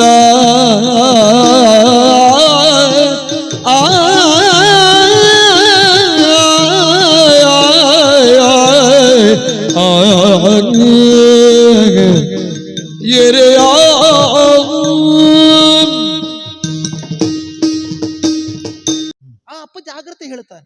ಆ ಮಾತಿನ ಒಂದು ನಂಬಿಕೆ ಮಾತ್ರವೇ ಅಲ್ಲ, ಶುಭವಾಗ್ಲಿ ಎನ್ನುವಂತ ಒಂದು ಆಂತರಿಕವಾದಂತ ಯಾವ ಅವನಿಗೆ ಆಶೀರ್ವಾದ ಉಂಟು, ಅದೇ ಅವನಿಗೆ ಕವಚ ಅಲ್ವಾ? ಆ ಸದ್ಭಾವ ಅಲ್ವಾ? ಹಾಗಾದ್ರೆ ನಮಗೆಲ್ಲರಿಗೂ ಇಂಥ ಕವಚಗಳು ಬೇಕು. ಪಾಂಡವರಿಗೆ ಹರಿಯ ರಕ್ಷಾ ಕವಚ, ನಿಜಾರ್ಥದ ಭಕ್ತರಿಗೆಲ್ಲರಿಗೂ ಭಗವಂತನ ರಕ್ಷಾ ಕವಚ ಎನ್ನುವಂಥದ್ದು ಇರ್ತದೆ. ಆದರೆ ಈ ಕೃಷ್ಣನ ಕರುಣಾ ಕವಚ ಕೃಷ್ಣನ ಕವಚ ಯಾವುದು? ಹರಿಯ ಕರುಣದ ಕವಚ. ಪಾಂಡವರೇ ಹರಣಕ್ಕೆ ಒಪ್ಪಿಹುದು. ಕೇವಲ ಕರುಣೆ ಮಾತ್ರವೇ ಅಲ್ಲ, ಪ್ರಹ್ಲಾದನಿಗೆ ಹರಿಯ ಕರುಣೆ ಇರಲಿಲ್ವಾ? ಇತ್ತು. ವಿಧ ವಿಧವಾದಂತಹ ರೀತಿಯಿಂದ ಹಿರಣ್ಯಕಶಿಪು ಘಾತಿಸುವುದಕ್ಕೆ ಹೊರಟಾಗಲು ಆ ಭಗವಂತ ಸಂರಕ್ಷಿಸುತ್ತಾನೆ ಎನ್ನುವಂತ ಹರಿ ಹರಿ ಎನ್ನುವಂತ 2 ಅಕ್ಷರದ ಆ ಕವಚವೇ ಅಲ್ವಾ ಆ ಹುಡುಗನನ್ನು ಕಾಪಾಡಿದ್ದು. ಹೌದು. ಈ ಪಾಂಡವರಿಗೆ ಎಂತೆಂತಹ ಸಂದರ್ಭದಲ್ಲಿ ಕೃಷ್ಣನೇ ಅವರನ್ನು ಕಾಪಾಡಿದ್ದಾನೆ. ಒಂದಾಗಳು ಅನ್ನ ಉಣ್ಣುವುದರ ಮೂಲಕವಾಗಿರ್ಲಿ, ಅಕ್ಷಯ ವಸನವನ್ನು ಕೊಡುವುದರ ಮೂಲಕವಾಗಿರಲಿ ಪಾಂಡವರನ್ನು ಕಾಪಾಡಿದ. ಸರಿ, ಬೇಡ ತನ್ನ ಹರಣವನ್ನೇ ಮುಂದಿಟ್ಟಾದರೂ ಈ ಮಧ್ಯಮ ಪಾಂಡವನಂತ ಅರ್ಜುನನನ್ನು ಕಾಪಾಡುತ್ತಾನೆ ಅನ್ನೋದಕ್ಕೆ ಎಷ್ಟು ದೃಷ್ಟಾಂತ ನಿಮಗೆ ಬೋಧಿಸುವುದಲ್ಲ. ಅಲ್ಲ, ನೀನು ಹೇಳು, ನಿನಗೆ ಅನಿಸಿದ್ದನ್ನು ನಾನು ಕೇಳಬೇಕಲ್ಲ, ನೆನಪಿಸುವುದು. ಓ, ಅಸಿರತ್ನದ ಪ್ರಯೋಗವನ್ನು ಮಾಡಿದರು ಭೀಷ್ಮಾಚಾರ್ಯರು. ಹೌದು. ಅರ್ಜುನನಿಗೆ ಪ್ರಯೋಗ ಮಾಡಿದ್ದ, ಕೃಷ್ಣನಿಗೆ ಪ್ರಯೋಗ ಮಾಡಿದ್ದ. ಹಣೆಗೆ ಹೌದು, ಹಣೆ ಹೊಡೆಯಿತು. ಎಲ್ಲಿ ಆದರೂ ಆ ಬಾಣವನ್ನು ಅರ್ಜುನನಿಗೆ ಬಿಡುತ್ತಿದ್ರೆ ಅಲ್ಲ, ಇವನಾದ್ರೂ ಬೇಕು ಅಂತಲ್ಲಾದ್ರೂ ತಲೆ ಕೊಡ್ತಿದ್ದ ಅಂತ ಪ್ರಕರಣಗಳು ಉಂಟು. ಬೇಡ, ಶ್ರುತಾಯುಧ ಎನ್ನುವ ಒಬ್ಬ ಗದೆ ಬಿಸಾಡಿದ, ಅರ್ಜುನನನ್ನೇ ಘಾತಿಸಬೇಕೆನ್ನುವ ಹಾಗೆ ಗದೆ ಬಿಸಾಡಿದ್ದು. ಅರ್ಜುನನ ಪ್ರಾಣ ಹರಣ ಆಗಬೇಕೆನ್ನುವ ಕಾರಣಕ್ಕೋಸ್ಕರವಾಗಿ ಗದೆಯನ್ನು ಬಿಸಾಡಿದ. ಕೃಷ್ಣನಿಗೆ ಹೊಡೆದು ಮರಳಿ ಅವನನ್ನೇ ಕೊಂದಿತ್ತು. ಯಾಕೆ ಕೃಷ್ಣ ಎದ್ದು ನಿಂತ? ಅರ್ಜುನ ಸಾಯಬಾರದು, ಅರ್ಜುನನಿಗೆ ಹೊಡೆದವ ಸಾಯಬೇಕು. ಹೌದಲ್ಲ? ಹೌದು. ಭಗದತ್ತ ಎಸೆದಿರುವಂತಹ ಶೂಲ ಘಾತಿಸಿತೋ ಅರ್ಜುನನನ್ನು? ಕೃಷ್ಣನ ಕೊರಳಲ್ಲಿ ವೈಜಯಂತಿ ಮಾಲೆಯಾಗಿ ಕಂಗೊಳಿಸುತ್ತದೆ. ಹಾಗಾದ್ರೆ ತನ್ನ ಅರ್ಜುನನನ್ನು ರಕ್ಷಿಸುತ್ತೇನೆ ಎನ್ನುವ ಕಾರಣಕ್ಕೋಸ್ಕರವಾಗಿ ತನ್ನ ಹರಣವನ್ನಾದರೂ ಕೊಡುವುದಕ್ಕೆ ಮುಂದಾಗಿ ನಿಲ್ಲುವವನಿದ್ದರೆ ಭಗವಂತನಾದ ಶ್ರೀಕೃಷ್ಣ. ಹರಿಯ ಕರುಣದ ಕವಚವು ಪಾಂಡವರ ಹರಣ ಕೊಪ್ಪಿಹುದು ದಿಟವು ಅಂತಿರುವಾಗ ಅಂತ ಅರ್ಜುನನನ್ನು ಸೋಲಿಸ್ತೇನೆ ಅಂತ ಹೇಳ್ತೀರಿ ಅಂತ ಆದ್ರೆ ಹೇಗೆ ಸಾಧ್ಯವಾಗುತ್ತದೆ ಎನ್ನುವುದೊಂದು. ಇನ್ನೊಂದು, ಗೀತೋಪದೇಶದ ಕಾಲದಲ್ಲಿ ಸಾಕಷ್ಟು ಹೇಳಿದನಂತೆ. ತೀರ್ಥಗಳಲ್ಲಿ ಗಂಗೆ, ವೃಕ್ಷಗಳಲ್ಲಿ ಅಶ್ವಥ, ಧೇನುಗಳಲ್ಲಿ ಕಪಿಲ, ಋಷಿಗಳಲ್ಲಿ ಕಪಿಲ, ಹಾಗೆ ವೃಕ್ಷಗಳಲ್ಲಿ ಅಶ್ವಥ, ಇಂದ್ರಿಯಗಳಲ್ಲಿ ಮನಸ್ಸು, ಪಾಂಡವಾನಾಂ ಧನಂಜಯೋಸ್ಮಿ ಅಂತ ಹೇಳಿದ್ದಾನಂತಲ್ಲ. ನಾನೇ ಪಾಂಡವರಲ್ಲಿ ಅರ್ಜುನನಾಗಿದ್ದೇನೆ ಅಂತ ಹೇಳಿದಂತ ಕೃಷ್ಣ. ಇವನಿಗಿರುವ ದಶನಾಮಗಳಲ್ಲಿ ಕೃಷ್ಣ ಅಂತ ಅರ್ಜುನನಿಗೊಂದು ಹೆಸರು ಉಂಟಲ್ಲ. ಹಾಗಾದ್ರೆ ಒಬ್ಬ ಕರಿಯ ಕೃಷ್ಣ, ಒಬ್ಬ ಆತ ಬಿಳಿಯ ಕೃಷ್ಣ. ಸೋಲಾದೀತ, ಸೋಲಾಗೋದಕ್ಕೆ ಸಾಧ್ಯ ಉಂಟ ಎನ್ನುವುದೊಂದು. ಮತ್ತೂ ಒಂದು, ಈಗ ಇವನನ್ನು ಸೋಲಿಸುವುದರ ಮುಖೇನವಾಗಿ ಇವನಿಗೆ ಹೊಡೆದು ಬಡೆದೇ ನಾನು ಕೃಷ್ಣನನ್ನು ತರಿಸ್ತೇನೆ ಹೇಳ್ತೀರಲ್ಲ, ಈ ಹೊಡೆದಾಟವೇ ಮುಖ್ಯವ? ಈಗ ಒಳಗಡೆಯಿಂದ ನಾವು ಕರಿಯ ಕೃಷ್ಣನನ್ನು ಪೂಜಿಸ್ತೇವೆ, ಕೃಷ್ಣನನ್ನು ಆರಾಧಿಸ್ತೇವೆ, ಬಂದ ಬಿಳಿಯ ಕೃಷ್ಣನಿಗೆ ಹೊಡಿಲಿಕ್ಕೆ ಹೊರಡುತ್ತೇವೆ. ಅಲ್ಲ, ಇದು ಸರಿಯಾ? ಪಾಂಡವರ ಹರಣಕ್ಕೊಪ್ಪಿರುವಾಗ ನೀವು ಈ ರೀತಿಯಲ್ಲಿ ತೊಡಗಿಸಿಕೊಳ್ಳುವುದು, ಇಂತಹ ಉದ್ಯೋಗವನ್ನು ನಡೆಸುವುದು ಎಷ್ಟು ಸರಿ? ಈಗ ಪೂರ್ಣ ವಿಶ್ವಾಸದಿಂದ ತೊಡಗಿಸಿಕೊಳ್ಳಬೇಕು ಅಂತಾದ್ರೆ ಇಂತಹ ಈ ಗೊಂದಲಗಳಿಗೆ ನಿವಾರಣೆ ಆಗಬೇಕಾ ಬೇಡವಾ? ನಿಶಂಕ ಹಂಸಧ್ವಜ ನೃಪಾಲರ ಸೂನು ನಾನು. ಅವರಿಗೆ ಶಂಕೆ ಇಲ್ಲದೆ ಮಾಡಬಹುದಾಗಿ ಬಂದ ನಿರ್ಣಯ ಯಾವುದು ಗೊತ್ತುಂಟು? ಯಾವುದು? ಸೆಳೆಸಬೇಕು ಅಂತ. ಸೆಳೆಸಿ ಕೃಷ್ಣಾರ್ಜುನರನ್ನು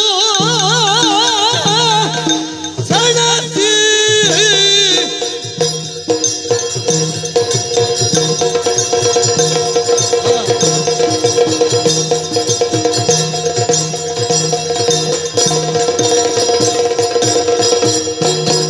ಕೃಷ್ಣಾರ್ಜುನರನ್ನು ಸಾಗಸದ ಧನಸಿ ಹಿಮ್ಮೆಟ್ಟಿಸುವೆನು.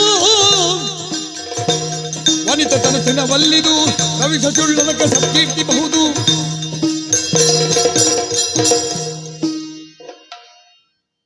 ವನಿತೆಯಾಗಿಯೇ ನೀ ಯೋಚನೆ ಮಾಡಿ ಪೌರುಷದ ಪ್ರದರ್ಶನದ ಕಣವೆನಿಸಿದಂತಹ ರಣದಲ್ಲಿ ಸಂಭಾವ್ಯವಾದಂತಹ ಪರಿಣಾಮ ವಿಪರಿಣಾಮಗಳ ಚಿಂತನೆಯಲ್ಲಿ ಗೊಂದಲವನ್ನು ಹೆಚ್ಚಿಸಿಕೊಂಡು ಹರಿಯ ಕರುಣದ ಕವಚದಿಂದ ಸುರಕ್ಷಿತರಾದವರನ್ನು ಗೆಲ್ಲುವುದೆಂತು, ಯಾವ ವಿಧದಿಂದ? ನೀ ಕೊಟ್ಟೆ ಒಂದು ಉದಾಹರಣೆ ಸೊಗಸಾಗಿ. ಅಸಿರತ್ತ ನಾಮಕವಾದಂತಹ ದಿವ್ಯ ಶಕ್ತಿಯನ್ನು, ಶಕ್ತಿಯಾಯುಧವನ್ನು ಹರಿಯ ಹಣೆಯನ್ನೇ ಲಕ್ಷ್ಯವಾಗಿಸಿಕೊಂಡು ಹೊಡೆದವನಾರು? ಭೀಷ್ಮಾಚಾರ್ಯರು. ಭಾಗವತ. ಹೊಡೆದದ್ದರಿಂದ ಅರ್ಜುನನಿಗೆ ತಾಗಲಿಲ್ಲ. ನೀನೀಗ ಅದನ್ನು ಬಳಸಿದ್ದ ಉದಾಹರಣೆ ಯಾವುದಕ್ಕೆ ಅಂದ್ರೆ, ನಾವು ಏನು ಹೊಡೆದ್ರು ಅರ್ಜುನನಿಗೆ ತಾಗುವುದಿಲ್ಲ ಅಂತ. ನಾನು ಅದನ್ನು ಬಳಸುವುದು ಯಾಕೆ ಗೊತ್ತುಂಟು? ಯಾಕೆ? ನಮಗೇನು ಸಿಗಬೇಕಾದ್ರೂ ಹೊಡೆಯದೆ ಆಗುವುದಿಲ್ಲ ಅಂತ.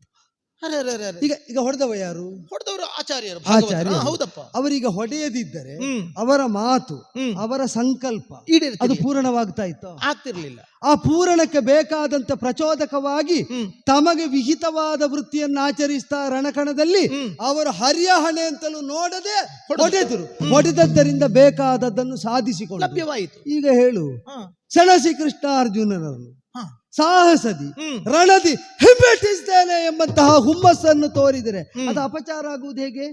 ಹಾಗಾದ್ರೆ ಭಕ್ತಿಯ ಮಾರ್ಗದಲ್ಲ, ಶಕ್ತಿಯ ಮಾರ್ಗದಿಂದಲೇ. ಶಕ್ತರಾದವರಿಗೆ ಭಕ್ತಿ ಇಲ್ಲ ಅಂತ ಅರ್ಥ ಅಲ್ಲ. ಭಕ್ತಿಯ ಶಕ್ತಿಯನ್ನು ನಮ್ಮ ಆಯುಧಗಳ ಮನೆಯಲ್ಲೇ ತುಂಬುತ್ತಾ, ಮಾತ್ರ ಅಲ್ಲ ಆಯುಧದ ಶಕ್ತಿಯನ್ನು ನಮ್ಮ ಭಕ್ತಿಯ ಬೆಂಗಾವಲಿಗೆ ಇರಿಸುತ್ತಾ, ಎರಡನ್ನು ಜೊತೆ ಜೊತೆಯಾಗಿಸಿಕೊಂಡು ಸಾಗಬೇಕಾದಂತಹ ಪಥಕ್ಕೆ ಕ್ಷಾತ್ರ ಪಂಥ ಅಂತ ಹೆಸರು. ಆದ್ದರಿಂದಲೇ ಸ್ವವಿಹಿತವಾದಂತಹ ವೃತ್ತಿಯನ್ನು ನಾವು ಬಿಡುವುದಕ್ಕಿಲ್ಲ.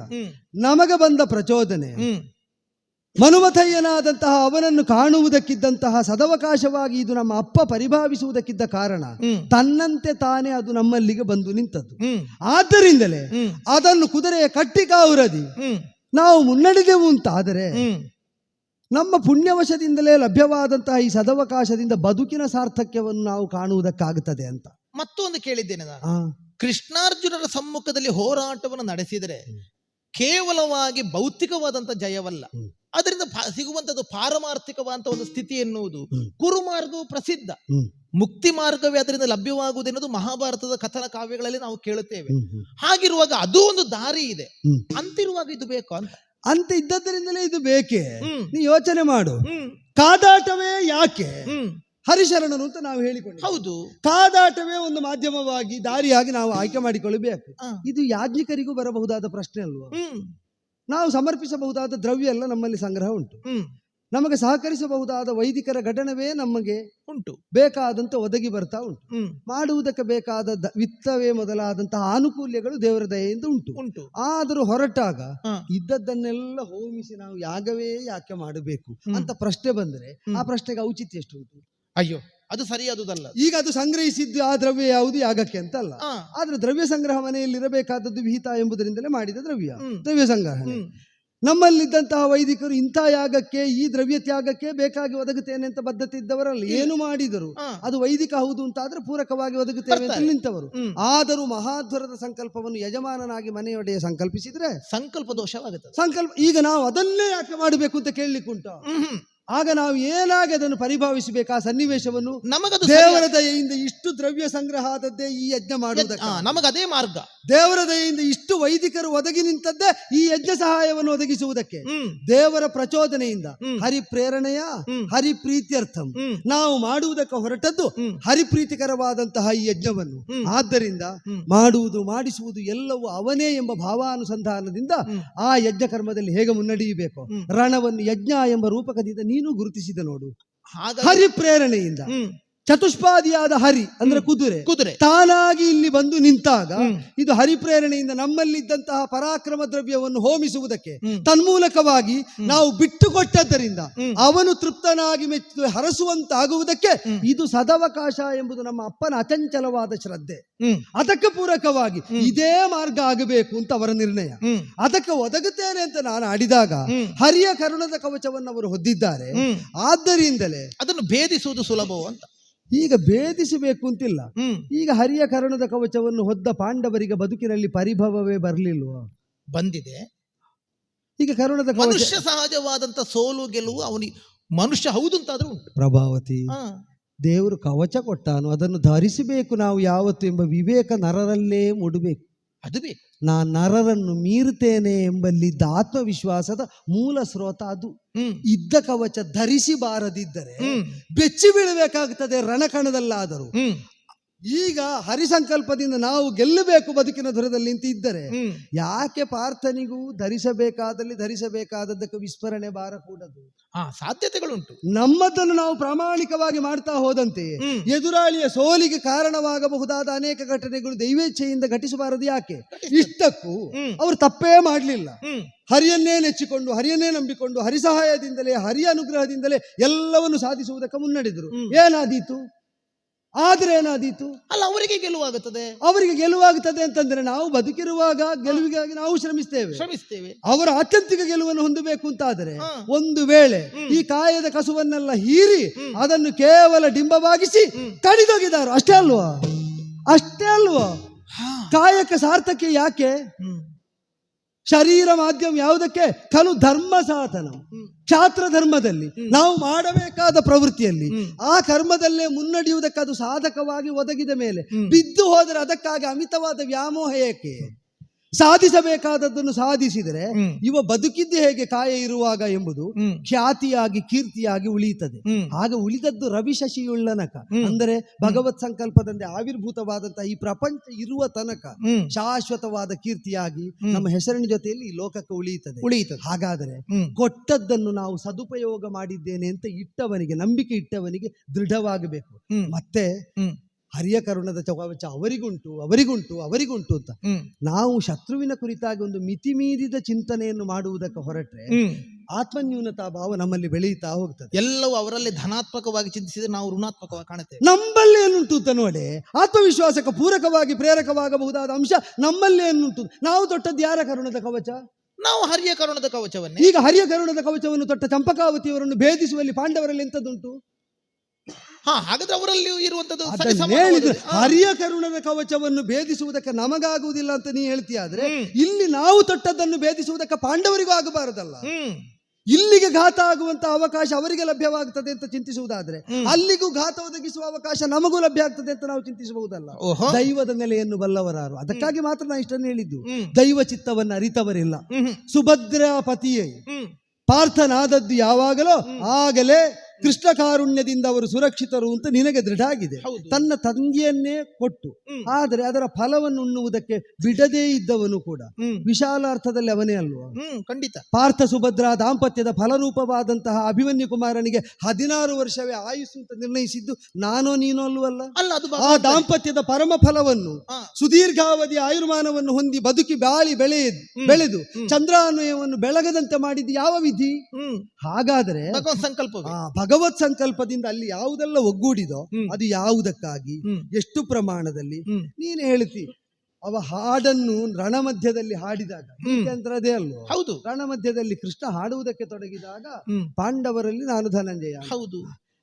ಈಗ ಅದು ಆ ಅಂಶ ಇದ್ದವರು ಎಲ್ಲ ಸಂಸಾರದಲ್ಲೂ ಇದ್ದಾರೆ. ಪಾಂಡವರಲ್ಲಿ ಧನಂಜಯ. ಚಂಪಕಾವತಿಯಲ್ಲಿ ಅವನ ಯಾರು ಅಂತ ಹೇಳಿದ್ದಾನೋ? ವೈಷ್ಣವ ಸಂಸಾರದಲ್ಲೆಲ್ಲ. ಈಗ ನಮ್ಮದನ್ನು ಬಿಡು. ಹೌದು. ವೈಷ್ಣವ ಸಂಸಾರಗಳು ಪಾಂಡವರದ್ದು ಮಾತ್ರ ಅಲ್ವೇ ಅಲ್ಲ. ವೈಷ್ಣವರು ಅನೇಕರಿದ್ದಾರೆ ಅಂತಾದ್ರೆ, ಶ್ರೇಷ್ಠ ವೈಷ್ಣವತ್ವವರು ಅಂಗೀಕರಿಸಿದವರೇ ಇದ್ದಾರೆ ಅಂತಾದ್ರೆ ಅವರ ಮಧ್ಯದಲ್ಲಿ ತಾನಾರು ಅಂತ ಹೇಳಿಲ್ವಲ್ಲ? ಅಲ್ಲಿ ಇದ್ದಾನೆ, ಹೌದು, ಅಲ್ಲಿ ಮಾತ್ರ ಇದ್ದಾನೆ ಅಂತ ತಿಳಿಯುವುದಲ್ಲ. ಅವನ ಸಂಕಲ್ಪಕ್ಕೆ ಅನುಗುಣವಾಗಿ ಕಾರ್ಯಸಾಧನೆಗೆ ಬೇಕಾಗಿ ಲೋಕ ಅವರನ್ನು ಒಂದು ವಿಧದಿಂದ ಮಾನಿಸಬೇಕು ಎಂಬ ಆಶಯವನ್ನು ಹೊತ್ತು ಆ ಕಾಲದಲ್ಲಿ ಮಾನ್ಯನಾದ ಪಾರ್ಥನೊಳಗೆ ತಾನಿದ್ದೇನೆ ಅಂತ ಹೇಳಿದ. ಚಂಪಕಾವತಿಯ ಪ್ರತಿಯೊಬ್ಬರ ಮನೋಮಂದಿರದ ಒಳಗೂ ಇರುವವನು ಹರಿಯೇ, ಕೃಷ್ಣನೇ. ಆದ್ದರಿಂದಲೇ ಒಳಗಿರಿಸಿದ ಕೃಷ್ಣನ ಬಲವನ್ನು ಹೊಂದಿ ಅವನ ಪ್ರಚೋದನೆಯನ್ನು ಒಡಗೊಂಡು ಅವ ತುಂಬಿದ ಬಲವನ್ನು ಆಯುಧದ ಮನೆಯಲ್ಲಿರಿಸಿ ಹರಿಯ ಕರುಣದ ಕವಚವನ್ನು ಹೊದೆಯದೆಯೂ ಹೋರಬಹುದಾದ ಪಾರ್ಥರನ್ನು ಅನುಚರರನ್ನು ಹೊಡೆದಾಡಿ ಹಿಮ್ಮೆಟ್ಟಿಸುವುದಕ್ಕೆ ಹೊರಟ ಕಾಲದಲ್ಲಿ ಬಂದ ವಿಧಿ ಗೆಲುವಾದರೂ ಬದುಕಾದರೂ ಸಾವಾದರೂ ಸಮ್ಮತ ಅಂತಲೇ ಹೊರಟು ನಿಂತಿದ್ದೇವೆ. ಆತಂಕ ಬೇಡ. ಹಾಗಾದ್ರೆ ಚಂಪಕಾವತಿಯ ಪ್ರತಿಯೊಬ್ಬರ ಒಳಗೂ ಹರಿ ಇದ್ದಾನೆ ಅಂತಾದ್ರೆ, ಹರಿ ಪ್ರೇರಣೆಯನ್ನು ಕೊಡ್ತಾ ಇದ್ದಾನಂತ ಏನು ನನ್ನೊಳಗಿಲ್ಲ ಅಂತ ಮಾಡಿದ್ದೀರ? ಅದು ಇದ್ರೆ ನೀನು ಪೂರಕಳಾಗುತ್ತೆ ಎಂಬ ವಿಶ್ವಾಸದಿಂದ ಆ ಪ್ರೇರಣೆಗೆ ಬೇರಾವುದೋ ಚಿಂತನೆಯನ್ನು ತಡೆಯಾಗಿಸಬೇಡ ಅಂತಲ್ವ ಇಷ್ಟು ಹೇಳಿದ್ದು ನಾನು. ಈಗ ಬಂಧನಗಳನ್ನೆಲ್ಲವನ್ನು ಕಟ್ಟಿಕೊಂಡು ಇದ್ದಾತ ಅವ ಏನನ್ನಾದ್ರೂ ಕಾರ್ಯವನ್ನು ಸುಲಲಿತವಾಗಿ ಮಾಡ್ಲಿಕ್ಕೆ ಆಗುತ್ತದ? ಬಂಧನದಿಂದ ಬಿಡುಗಡೆಯಾಗಬೇಡ.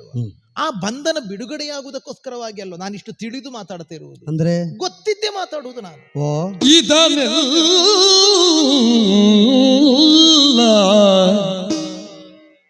ಅರಿತೆ ನಿಜವೋ ಸುತಗಿನ ಗುದಿಸುವುದೇ ಕೈವಲ್ಯವೋ, ಸುತಗಿನಗೆ ಉದಿಸುವುದೇ ಕೈವಲ್ಯವೋ,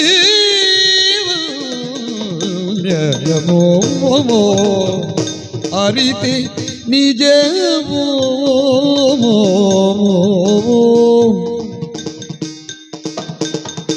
ಇದುವೇ ಋತು ಸಮಯ ಎನಗೆ ರಮಣ, ಇದುವೇ ಋತು ಸಮಯವೆನಗೆ ಲಾಲಿಪುದು ಹದಗಾಲ ಬೆಳೆ ಮಾರ್ಕೆಗೆ, ಲಾಲಿಪುದು ಹದಗಾಲ ಬೆಳೆ ಮಾರ್ಕೆಗೆ, ಇದುವೇ ಋತು ಸಮಯ ಎನಗೆ ಲಾಲಿಪುದು ಹದಗಾಲ ಬೆಳೆ ಮಾರ್ಕೆಗೆ, ಇದನ್ನೆಲ್ಲ ನರಿತೆ ನಿಜವೋ ರಮಣ ಅರಿತೆ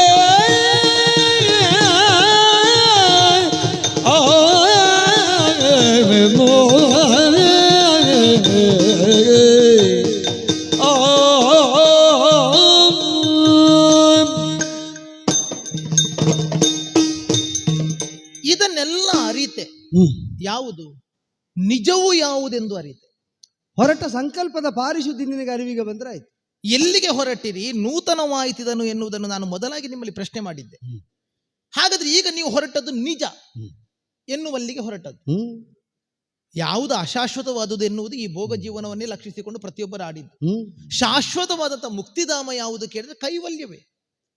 ಶರೀರ ಉಂಟು ಎಂಬುದರಿಂದ ಪೋಷಿಸುವುದಲ್ವಲ್ಲ, ಅದು ನಮಗೆ ಯಾಕಾಗಿ ಉಂಟು ಎಂಬುದನ್ನು ಅರಿತಲ್ವ ಪೋಷಿಸಬೇಕಾದ್ದು. ಪ್ರಧಾನ ಲಕ್ಷ್ಯಕ್ಕೆ ಒದಗದೇ ಇದ್ದದ್ದನ್ನು ಮತ್ತಾವುದಕ್ಕೂ ವಿನಿಯೋಗಿಸಿ ಏನು ಸಾರ್ಥಕ? ನೀವು ಆವಾಗ ಹೇಳಿದಾಗೆ ಶರೀರ ಮಾಧ್ಯಮ ಖಲು ಧರ್ಮ ಸಾಧನ. ಹಾಗಾದ್ರೆ ಧರ್ಮ ಪ್ರಜಾ ಸಂಪ ಸಿದ್ಧಾರ್ಥಿಗೋಸ್ಕರವಾಗಿ ಮದುವೆಯಾಗಿದ್ದೇವೆ. ನಿಮ್ಮ ಧರ್ಮಪತ್ನಿಯಾಗಿ ನಾನು ನಿಮ್ಮ ಜೊತೆಯಲ್ಲಿ ಸಪ್ತಪದಿಯನ್ನು ತುಳಿದುಕೊಂಡು ಬಂದಿದ್ದೇನೆ. ಸಖಾ ಸಪ್ತಪದಿ ಭವ ಎನ್ನುವಂಥದ್ದು ಕೊನೆಗೆ ಆಡಿದಂತಹ ಒಂದು ಮಾತು ಈಗಲೂ ನನ್ನ ಕಿವಿಯಲ್ಲಿ ಧ್ವನಿಸುತ್ತಾ ಉಂಟು. ಹಾಗಾದ್ರೆ ನೀವು ಅಂತಹ ಒಂದು ನಿಜವನ್ನು ತಿಳಿಯುವುದಕ್ಕೆ ಹೊರಡ್ತೀರಿ ಅಂತ ಆದ್ರೆ, ನೀವು ಇಷ್ಟು ಹೇಳಿದ ಮೇಲೂ ನಾನು ಅರ್ಥ ಮಾಡಿಕೊಳ್ಳದೇ ಇದ್ರೆ, ಹಾಗಾದ್ರೆ ನಿಮಗೆ ಅನುಕೂಲೆಯಾದಂತಹ ನಾನು ನಿಮ್ಮನ್ನಲ್ಲಿಗೆ ಕಳುಹಿಸಿಕೊಡುವಂತ ಲಕ್ಷ್ಯ ವಹಿಸಬೇಕೋ ಬೇಡುವ? ಸಂತೋಷವಿದೆ ನನಗೆ. ಆದರೊಂದು, ರಣಕ್ಷೇತ್ರದಲ್ಲಿ ಹೋರಾಟವನ್ನು ಮಾಡುತ್ತಾ ಒಬ್ಬಾತನಾದವನು ಪ್ರಾಣವನ್ನು ತೆತ್ತ ಅಂತ ಆದ್ರೆ ವೀರ ಸ್ವರ್ಗದ ವೀರ ವನಿತೆಯರ ಸ್ವಾಗತ ಸಿಗುತ್ತದೆ ಎನ್ನುವಂಥದ್ದು ನಾಡಾಡಿಗಳ ಮಾತು ಅಲ್ಲ. ತನ್ನ ಕಾಯಕದಲ್ಲಿ ಹೋರಾಟದ ಕಾಯಕವೇ ಆಗಿರೋ ಅದನ್ನು ತೊಡಗಿಸಿಕೊಂಡು ಬೇಕಾದಂತಹ ಮುಕ್ತಿಯನ್ನು ಹೊಂದಿದ ಅಂತಾದ್ರೆ ಅವನಿಗದು ಕೈವಲ್ಯವೇ. ಉತ್ತೇಜಕವಾಗುವುದಕ್ಕೆ ಸ್ವರ್ಗ ಸೌಖ್ಯ ಲಭ್ಯವಾಗುತ್ತದೆ ರಣದ ಪರಿಣಾಮವಾಗಿ ಅಂತ ಆಡುವುದು. ಆದರೆ ಯಾವ ಕರ್ಮವನ್ನು ಮಾಡುವಾಗಲೂ ಫಲಾಭಿಸಂಧಿಯನ್ನು ನಾವು ಹೇಗೆ ಇರಿಸಿಕೊಳ್ತೇವೆ ಎಂಬುದರಿಂದ ಇರುವುದು. ಹೌದು, ದೇವರಿಗೆ ಪ್ರಿಯವಾಗಲಿ ಅಂತ ಹೋರಾಡುವವರು ಕೆಲವರು, ಬೇರೆ ಲೌಕಿಕವಾಗಿ ಒಳ್ಳೆಯದಾಗಲಿ ಒಳ್ಳೆ ಫಲ ಸಿಗಲಿ ಅಂತ ಹೋರಾಡುವವರು ಇನ್ನು ಕೆಲವರು, ಸ್ವರ್ಗಕ್ಕಾಗಿಯೇ ಮಾಡುವವರು ಕೆಲವರು. ನಮ್ಮ ಅಭಿಸಂಧಿ ಹಾಗಲ್ವ? ಸೆಣಸಿ ಕೃಷ್ಣಾರ್ಜುನರು ಎನ್ನುವಲ್ಲಿಗೆ ಕೃಷ್ಣ ದರ್ಶನವಾಗುವಂತ ಪ್ರಾಮುಖ್ಯವಾದಂತ ಉದ್ದೇಶ ಒಂದು. ಚಂಪಕಾವತಿಯ ನಾಡಿಗೆ ಕೃಷ್ಣ ದರ್ಶನ ಮಾಡಿಸುವಂತ, ತನ್ಮೂಲಕವಾಗಿ ಕೃಷ್ಣ ದರ್ಶನವಾದ ಬಳಿಕ ಇನ್ನೇನು ನಮಗೆ ಬೇಕಾದ್ದನ್ನು ನಾವು ಪಡೆಯುವಂಥದ್ದು. ತಮಗೆ ಬೇಕಾದದ್ದನ್ನು ಮಾತ್ರ ಹೊಂದುತ್ತೇವೆ ಅಂತ ಅವರು ಮುನ್ನುಗ್ಗಿ ಬಂದರೆ ಸಾಹಸದಿ ಸೆಣಸಿ ಹಿಮ್ಮೆಟ್ಟಿಸುವೇನು. ಅಂದರೆ ನಮಗೆ ಬೇಕಾದ್ದು ಮಾತ್ರ ಪಡೆಯುವುದಲ್ಲ, ಇವರಿಗೆ ಬೇಕಾದ್ದು ಕೊಡಬೇಕು ಅಂತ ಒಂದು ಹೆಜ್ಜೆ ಹಿಂದೆ ಬರುವಾಗ ಮಾಡಿಯೇ ಮಾಡ್ತೇವೆ. ಸರಿ, ಹಾಗಾದ್ರೆ ನಿಮ್ಮ ಬದುಕಿನ ದಾರಿಯನ್ನು ನೀವು ಲಕ್ಷಿಸಿದಿರಿ ಅಂತ ಆದ್ರೆ, ನಿಮ್ಮ ಸತಿಯಾಗಿ ನನ್ನ ಬದುಕಿನ ಏಳಿಗೆಯನ್ನು ನಾನು, ನನ್ನ ಸಾರ್ಥಕತೆಯನ್ನು ನಾನು ಲಕ್ಷಿಸಿಕೊಳ್ಳಬೇಕೋ ಬೇಡುವ? ಅದೇನೇ ಪ್ರಭಾವತಿ ಇವತ್ತು ಹಾಗೆ ಮಾತಾಡ್ತಾ ಇದ್ದಿ, ನಿನ್ನದು ನಮ್ಮದು ಅಂತ. ಧರ್ಮೇಚ ಅರ್ಥೇಚ ಕಾಮೇಚ ಅಂತ ಅಷ್ಟೇ ಹೇಳಿದ್ರು. ಹೌದು, ಅದಕ್ಕೆ ನೀ ಪೂರಕಳಾಗಿ ನನ್ನ ಸಂಕಲ್ಪದ ಜೊತೆಗೆ ನಿಂತರಾಗಲಿಲ್ವ? ಈಗ ನಿಮ್ಮದು ನನ್ನದು ಅಂತ ಯಾಕೆ? ಈಗ ಪುರುಷಾರ್ಥಗಳು ಅಷ್ಟೇಯಾ? ಅಲ್ಲ, ಮತ್ತೊಂದು ಚತುರ್ವಿಧ ಪುರುಷಾರ್ಥಗಳಿರುವುದು ಉಂಟಲ್ಲ, ಮೂರರಲ್ಲಿ ನಮ್ಮ ಸಹಯೋಗ. ಹಾಗಾದ್ರೆ ನೀವೀಗ ಅಂತ ಕೈವಲ್ಯವನ್ನು ಪಡೆಯುವುದಕ್ಕೆ ಹೊರಟಾಗ ನನ್ನನ್ನು ಕರೆದುಕೊಂಡು ಹೊರಟ್ರ? ಈಗ ನೀವು ಮಾತ್ರ ಅಲ್ವಾ ಅದನ್ನು ನಿನ್ನನ್ನು ಸಾಧಿಸಿಕೊಳ್ಳುವುದು? ಒಗ್ಗೂಡಿ ಹೊರಟದ್ದಕ್ಕೆ ಅಲ್ವ ಇಲ್ಲಿಯ ತನಕ ಬಂದದ್ದು. ನಾನು ಹೇಳಿದ್ದೇನು ಎಲ್ಲಿಗೆ ಅಂತ ಕೇಳಿದ್ರು ಅಪಶಕನ ಯಾಕಾಗಲಿಲ್ಲ ಅಂದೆ. ನೀನು ಒಪ್ಪದ ಹೊರತಾಗಿ ಅದು ನನ್ನ ನಿರ್ಣಯ ಅಂತಾಗುವುದಿಲ್ಲ. ಆದ್ದರಿಂದ ನೀನು ಒಪ್ಪಿನ ನಿರ್ಣಯ ಮಾಡಿದಲ್ಲಿಗೆ ಅದು ನಮ್ಮ ನಿರ್ಣಯ ಅಂತಾಗ್ಲಿಲ್ವ, ನಿನ್ನನ್ನು ಬಿಟ್ಟು ಹೊರಟದ್ದು ಹೇಗೆ? ಈಗ ನಿಮ್ಮನ್ನು ನಾನು ಅಲ್ಲಿಗೆ ದಾಟಿಸಬೇಕು ಅಂತ ಆಗಿದ್ರೆ ಆದ್ರೆ ಈ ಬಂಧನವನ್ನು ಕಡಿಬೇಡುವ? ಬಂಧನ ಕಡಿಯುವುದು ಅಂದ್ರೆ ಬಂಧನ ಒಂದು ಪೂರ್ಣ ಆಗಬೇಡುವ? ಈಗ ನಾವು ಹೊಳೆಯನ್ನು ದಾಟಬೇಕು ಅಂತ ಆಗಿದ್ರೆ ಹರಿಗೋಲನ್ನು ಆಶ್ರಯಿಸ್ತೇವೆ. ಹರಿಗೋಲನ್ನು ಒಂದು ಬದಿಲಿ ಹಗ್ಗದಿಂದ ಬಂಧಿಸಿ ಎಷ್ಟೇ ಹುಟ್ಟು ಹಾಕಿದ್ರು ಹರಿಗೋಲು ಮುಂದೆ ಹೋದೀತ? ಅದಿಲ್ಲ. ಕಟ್ಟಿದಂತಹ ಬಂಧನವನ್ನು ಬಿಡಿಸಬೇಕಾ ಬೇಡುವ? ಈಗ ನನ್ನ ಕೊರಳಿಗೆ ಮಾಂಗಲ್ಯ ಬಂಧನ ಮಾಡಿದ್ದೀರಿ, ತನ್ಮೂಲಕವಾಗಿ ನಾನು ನಿಮ್ಮ ಸತಿಯಾಗಿ ಬಂದಿದ್ದೇನೆ. ಸತಿಯಾದವಳ ಜೀವನದ ಸಾರ್ಥಕತೆಯಾಗುವುದು ಅಥವಾ ದಾಂಪತ್ಯಕ್ಕೊಂದು ಬಹುವಿಧವಾದಂತಹ ಮೌಲ್ಯ ಪ್ರತಿಷ್ಠಾಪತೆಯಾಗುವುದು ಯಾವಾಗ? ಸಂತಾನವನ್ನು ಹೊಂದಿದಾಗ ಅಲ್ವಾ? ನಮ್ಮ ಜೀವನದಲ್ಲಿ ಬಹುಕಾಲವನ್ನು ನಾವು ಕಳೆದಿದ್ದೇವೆ ಅಂತಲ್ಲದೇ ಇದ್ದರೂ ಕೆಲ ಕಾಲವನ್ನು ಕಳೆದಿದ್ದೇವೆ. ಹೌದಪ್ಪ, ಸುಖ ಕಾಲವನ್ನು ಕಳೆದಿದ್ದೇವೆ. ಇಷ್ಟು ದಿನದ ನಮ್ಮ ಈ ದಾಂಪತ್ಯದ ಪಯಣದಲ್ಲಿ ನಮಗೆ ಬೇಕಾದಂತಹ ಸಂತಾನದ ಫಲವನ್ನು ನಾವು ಪಡೆಯಲಿಲ್ವಲ್ಲ?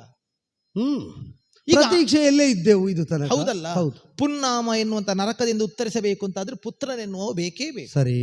ಹಾಗಾದ್ರೆ ಸುತ ವಿಹೀನರಾದಂತಹ ನಿಮಗೆ ಅಂತ ಕೈವಲ್ಯ ಪದವಿ ಒದಗಿ ಬಂದೀತೆ ಎನ್ನುವುದೊಂದು ನನ್ನ ಪ್ರಶ್ನೆ.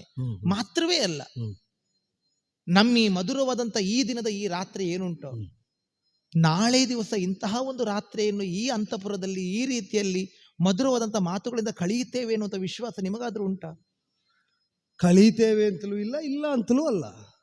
ಹಾಗಾದ್ರೆ ನೀವೇ ಅಂತ ಒಂದು ಮನಸ್ಥಿತಿಯಲ್ಲಿ ಇರುವಾಗ ನಾನು ಮತ್ತೆ ಆ ನಿರೀಕ್ಷೆಯಲ್ಲಿ ಇರ್ಲಿಕ್ಕೆ ಆಗತ್ತದ? ಅದೇ ನಿರೀಕ್ಷೆಯನ್ನು ಇರಿಸಿಕೊಂಡಿರಬೇಕಾದದ್ದು ಅಲ್ಲ ಅಲ್ವಲ್ಲ? ಅಲ್ಲ. ಆದ್ರಿಂದ ಹಾಗಾದ್ರೆ ಬಂದ ಇವತ್ತನ್ನು ನಾನು ಅದನ್ನು ಸದ್ಬಳಕೆ ಮಾಡಿಕೊಳ್ಬೇಕಾ ಬೇಡುವ?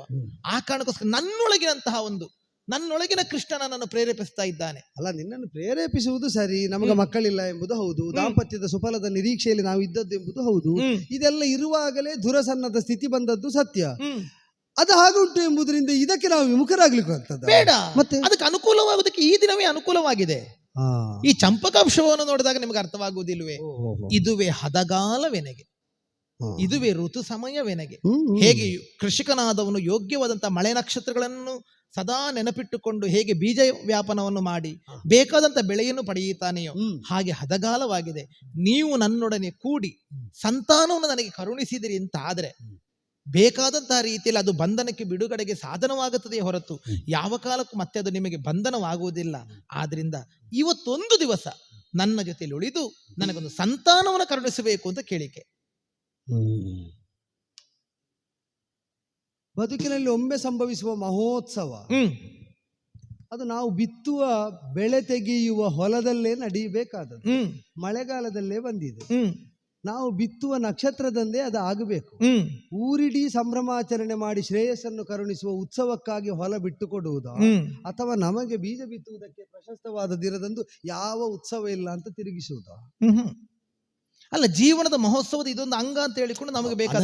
ಯಾಕೆಂದ್ರೆ ಊರಿಗೆ ಉತ್ಸವವಾಗಿ ದೇವತಾನುಗ್ರಹವನ್ನು ಸಂಪಾದಿಸುವುದಕ್ಕೆ ಆ ಹೊಲವನ್ನು ಬಿಟ್ಟು ಕೊಟ್ರೆ ಬರಬಹುದಾದ ಕೀರ್ತಿ ಪುಣ್ಯ, ಅಲ್ಲೇ ನಾವು ಬಿತ್ತಿ ಬೆಳೆ ತೆಗೆದರೆ ಬರಬಹುದಾದ ಸಾರ್ಥಕ್ಯ ನಾವು ತುಲನೆ ಮಾಡಿದ್ದ ಹೌದು ಅಂತ ಆದ್ರೆ ಒಂದು ವ್ಯಷ್ಟಿ ಧರ್ಮದಿಂದ ಅನಿವಾರ್ಯ ಅಪೇಕ್ಷಿತ, ಇನ್ನೊಂದು ಸಮಷ್ಟಿ ಧರ್ಮದಿಂದ ಪುರಕ್ಕೆ ಪುರದ ಪ್ರಮುಖರಿಗೆ ಅಲ್ಲಿನ ಶ್ರೇಯಸ್ಸಿಗೆ ಅತ್ಯಂತ ಅಪೇಕ್ಷಿತವಾದ ಕರ್ಮ.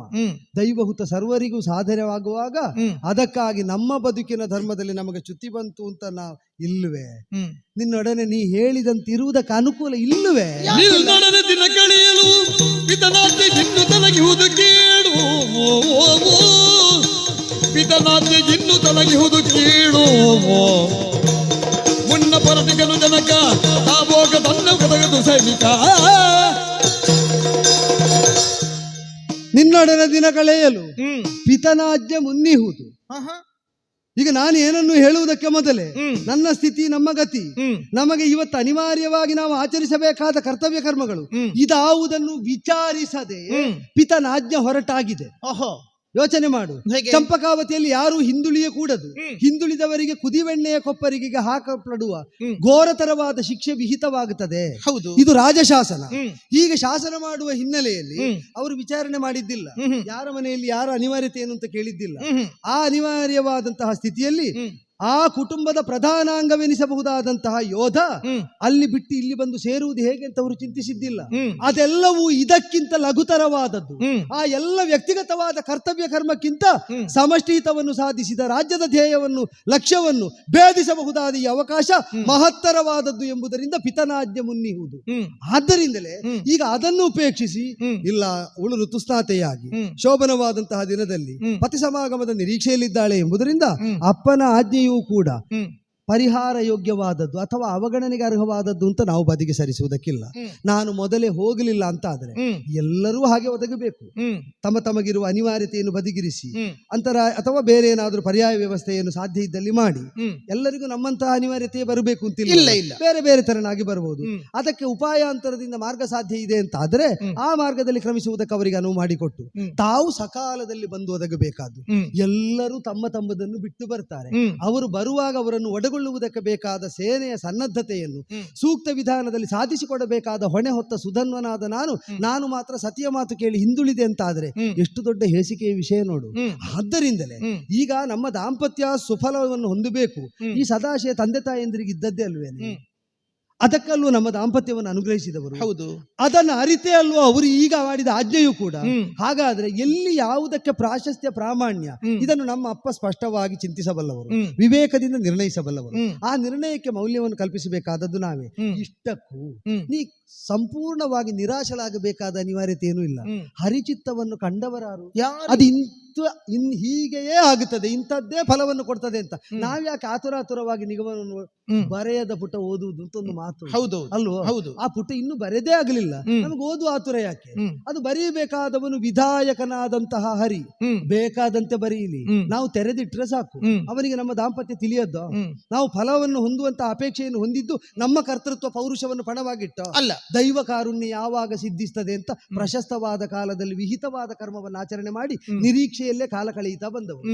ಹಾಗಾದ್ರೆ ಕೊಡಬೇಕಾದ ದಾತಾರನಾದ ಅವನಿಗೆ ಯಾವುದನ್ನು ಎಲ್ಲಿ ಹೇಗೆ ಕೊಟ್ಟು ಹೊಂದಿಸಬೇಕು ಅಂತ ಸ್ಪಷ್ಟ ಉಂಟು. ಚಂಪಕಾವತಿಗೆ ಯುದ್ಧದ ದಯೆಯನ್ನು ತೋರಿದವನವನೇ ಈ ಕಾಲದಲ್ಲಿ. ಆ ದಯಾಭಾಜನರಾಗುವುದೇ ಪುರುಷಾರ್ಥ ಸಾಧಕವಾಗುತ್ತದೆ ಎಂಬುದೊಂದು. ಅವ ಮನಸ್ಸು ಮಾಡಿದ್ರೆ ನಾನು ಅಷ್ಟೇ ಹೇಳುವುದು ಇದಮಿತ್ತಂ ಎಂಬುದಾಗಿ. ನಿನ್ನ ಈ ಸಮಸ್ಯೆಗೆ ಇದು ಪರಿಹಾರ ಅಂತ ಸೂಚಿಸುವಷ್ಟಲ್ಲ ಪ್ರಾಜ್ಞತೆ ನನಗಿಲ್ಲ ಅಲ್ಲ. ಆದರೆ ಅಘಟಿತ ಘಟನಾ ಕರ್ತೃತ್ವ ಅಂದ್ರೆ ಏನು? ಅಭಿಮನ್ಯು ಕುಮಾರನ ಮರಣ ಆಯ್ತು. ಹೌದು, ಸತಿಯಾದಂತಹ ಉತ್ತರಾದೇವಿ ಗರ್ಭಿಣಿಯಾದಳು. ಯುದ್ಧಾವಸಾನದ ಕಾಲದಲ್ಲಿ ಅಮೋಘವಾದ ಅಪ್ರತಿಹತವಾದಂತಹ ಪ್ರತ್ಯಸ್ತ್ರವಿಲ್ಲದಂತಹ ಅಸ್ತ್ರ ಅಶ್ವತ್ಥಾಮಾಚಾರ್ಯರಿಂದ ಬ್ರಹ್ಮಶಿರ ಪ್ರಯೋಗವಾಯಿತು. ಉತ್ತರ ಗರ್ಭಕ್ಕೆ ಪ್ರಯೋಗ. ಹೌದು, ಏನಾಯ್ತು? ಏನಾಗಬಹುದು ಅಂತ ತರ್ಕ ಇದ್ದದ್ದು ಸುಟ್ಟು ಹೋದೀತು ಅಂತ. ಏನಾಯ್ತು? ಬದುಕಿತಲ್ಲ. ಬದುಕಿಸಿದಂತಹ ಸತ್ವ ಯಾರದ್ದು? ಭಗವಂತನಾದ ಕೃಷ್ಣನದ್ದೇ. ಅಲ್ಲಿ ಹಾಗೆ ಬದುಕಿಸಿದವನು ಅಭಿಮನ್ಯುವನ್ನು ಬಿಟ್ಟುಕೊಟ್ಟದ್ದು ಯಾಕೆ ಅಂತ ಯಾರಾದ್ರೂ ಕೇಳಿದ್ರೆ ಉತ್ತರ ಉಂಟಾ? ಹಾಗಾದ್ರೆ ಯಾವುದು ಎಲ್ಲಿ ಮುಗಿಯಬೇಕು, ಯಾವುದೆಲ್ಲಿ ತೊಡಗಬೇಕು, ಇದೆರಡು ಕೃಷ್ಣ ಚಿತ್ತಕ್ಕೆ ಬಿಟ್ಟ ವಿಷಯ. ಅದನ್ನು ಅಚಲವಾಗಿ ನಂಬುವ. ಹೀಗೆ ನಮಗೇನು ಗೊತ್ತೋ, ದೇವರ ದಯೆ ಬರುವಾಗ ನಮ್ಮ ತರ್ಕಕ್ಕೆ ಸಮ್ಮತವಾಗುವಂತೆ ನಮಗೆ ಅರ್ಥ ಆಗುವಾಗ ಬರಲಿ ಅಂತ. ಹೌದು, ನಮಗೆ ಅರ್ಥ ಆಗದಿದ್ರು ಚಿಂತಿಲ್ಲ. ಆದ್ದರಿಂದಲೇ ಗುರು ಹಿರಿಯರಲ್ಲಿ ವಿಶ್ವಾಸ, ವೇದಾಂತ ವಾಕ್ಯಾದಿಗಳಲ್ಲಿ ವಿಶ್ವಾಸ ಅಂದ್ರೆ ವೇದಾಂತದ ತತ್ವ ಎಲ್ಲ ನಮಗೆ ಅರ್ಥ ಆದದ್ರಿಂದ ಅದು ಸರಿ ಅಂತ ನಾವು ಒಪ್ಪುದಲ್ವಲ್ಲ. ಪರಂಪರೆಯಿಂದ ಇದು ವೇದಾಂತ, ಇದು ತತ್ವಾರ್ಥವನ್ನು ಪ್ರತಿಪಾದಿಸುವ ಮಾತುಗಳು ಅಂತಿದ್ರೆ ಅದನ್ನು ಶ್ರದ್ಧೆಯಿಂದ ಅನುಸರಿಸುವುದು. ಅದು ಅರ್ಥ ಕಾಲಾಂತರದಲ್ಲೇ ಆಗಲಿ, ಅದು ಸರಿ ಉಂಟು ಅಂತ ಒಪ್ಪಿ ಮುನ್ನಡೆಯುವುದು. ದೈವ ಶ್ರದ್ಧೆಯು ಹಾಗೆ.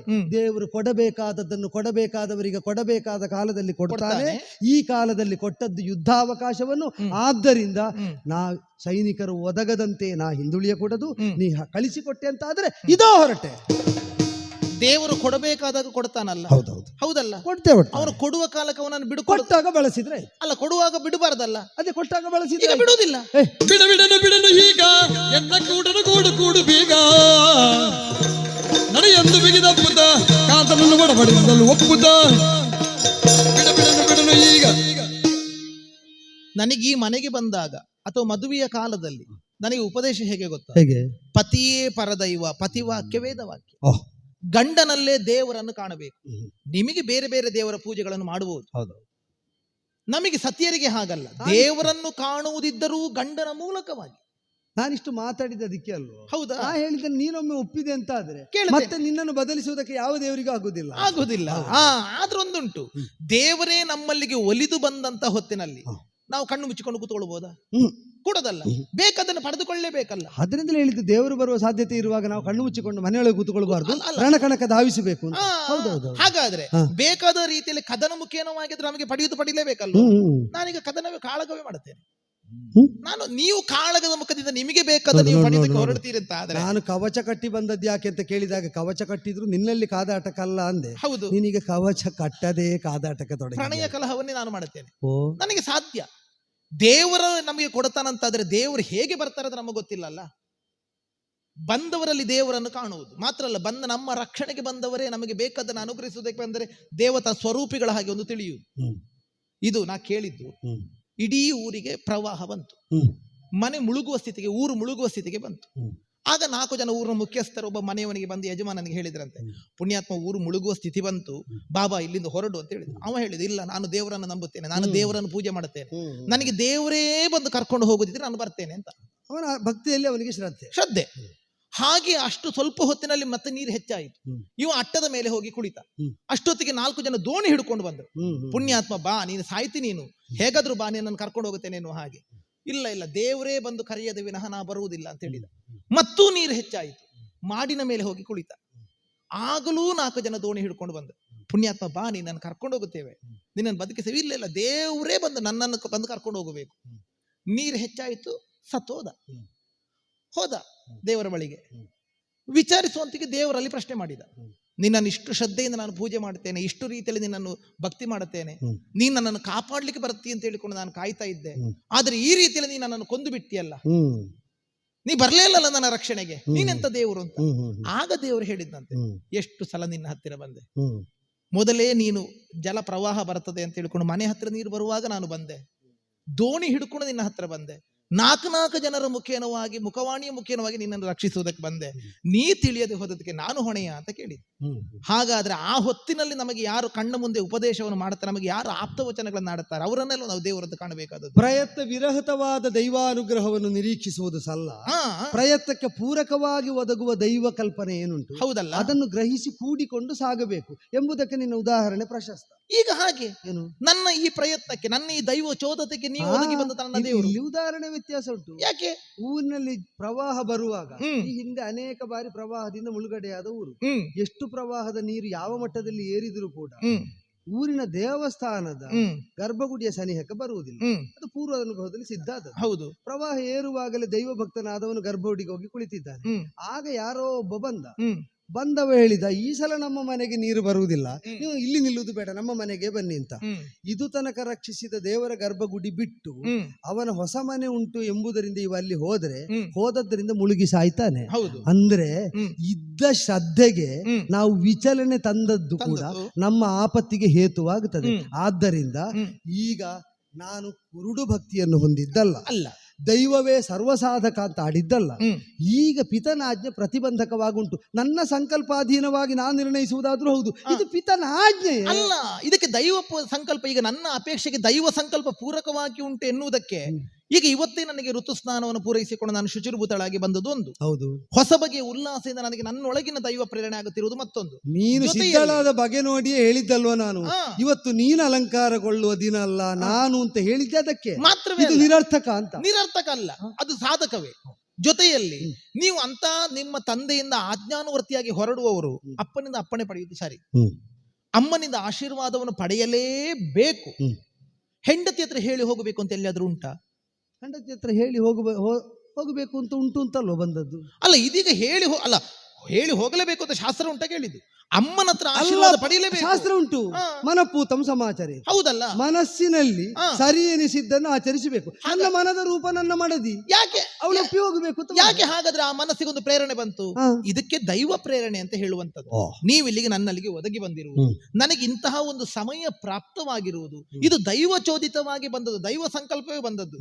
ಯೋಚನೆ ಮಾಡಿ, ಸದಾ ಕೃಷ್ಣ ಭಕ್ತರಾಗಿದ್ದುಕೊಂಡು ಜೀವನದ ಸಾರ್ಥಕತೆಗೆ ತೊಡಗಿಕೊಂಡು ಇಡೀ ನಾಡಿಗೆ ಕೃಷ್ಣನ ದರ್ಶನದ ಮಹೋತ್ಸವ ಆಗಬೇಕು ಅಂತ ನೀವು ಬಯಸ್ತೀರಿ, ನಾನು ಮಾತ್ರ ಅಳುವಿನ ಕಡಲಿನಲ್ಲೇ ಮುಳುಗಿ ಹೋಗಬೇಕು ಅಂತ ಬಯಸ್ತೀರಾ? ನಾಡಿಗೆ ಆಗ್ತದೆ ಅಂತಂದ್ರೆ ನಿನಗೂ ಆಗ್ತದೆ ಅಂತ. ನನ್ನ ಮಡಿಲಲ್ಲಿ ಒಂದು ಮುದ್ದು ಬಾಲಕೃಷ್ಣ ಬೇಕು ಅಂತ ನಾ ಬಯಸಿದ್ರೆ ಅಪರಾಧವಾಗುತ್ತದ? 4 ಮಂದಿ ಗಂಡು ಮಕ್ಕಳಿಗೆ ಜನ್ಮ ಕೊಟ್ಟಂತ ನನ್ನ ಅತ್ತೆ ನಿಜಾರ್ಥದಲ್ಲಿ ಸುಗರ್ಭಾದೇವಿ ಆಗಿದ್ದಾಳೆ. ಹಾಗಾದ್ರೆ ಈ ಮನೆಗೆ ಸೊಸೆಯಾಗಿ ಬಂದಿರುವಂತಹ ನಾನು ಬಂಜೆಯಾಗಿ ಉಳಿಬೇಕು ಅಂತ ತಾವಾಡ್ತೀರಾ? ಗಂಡನ ಪ್ರಯತ್ನದಿಂದ ಹುಟ್ಟುವ ಗೆಲುವನ್ನೇ ಮಗುವಾಗಿ ಪಾಲಿಸು. ಸರಿ, ಆ ಗೆಲುವನ್ನಿಂದ ನಾನು ಹೃದಯವನ್ನು ತುಂಬಿಸಿಕೊಳ್ತೇನೆ.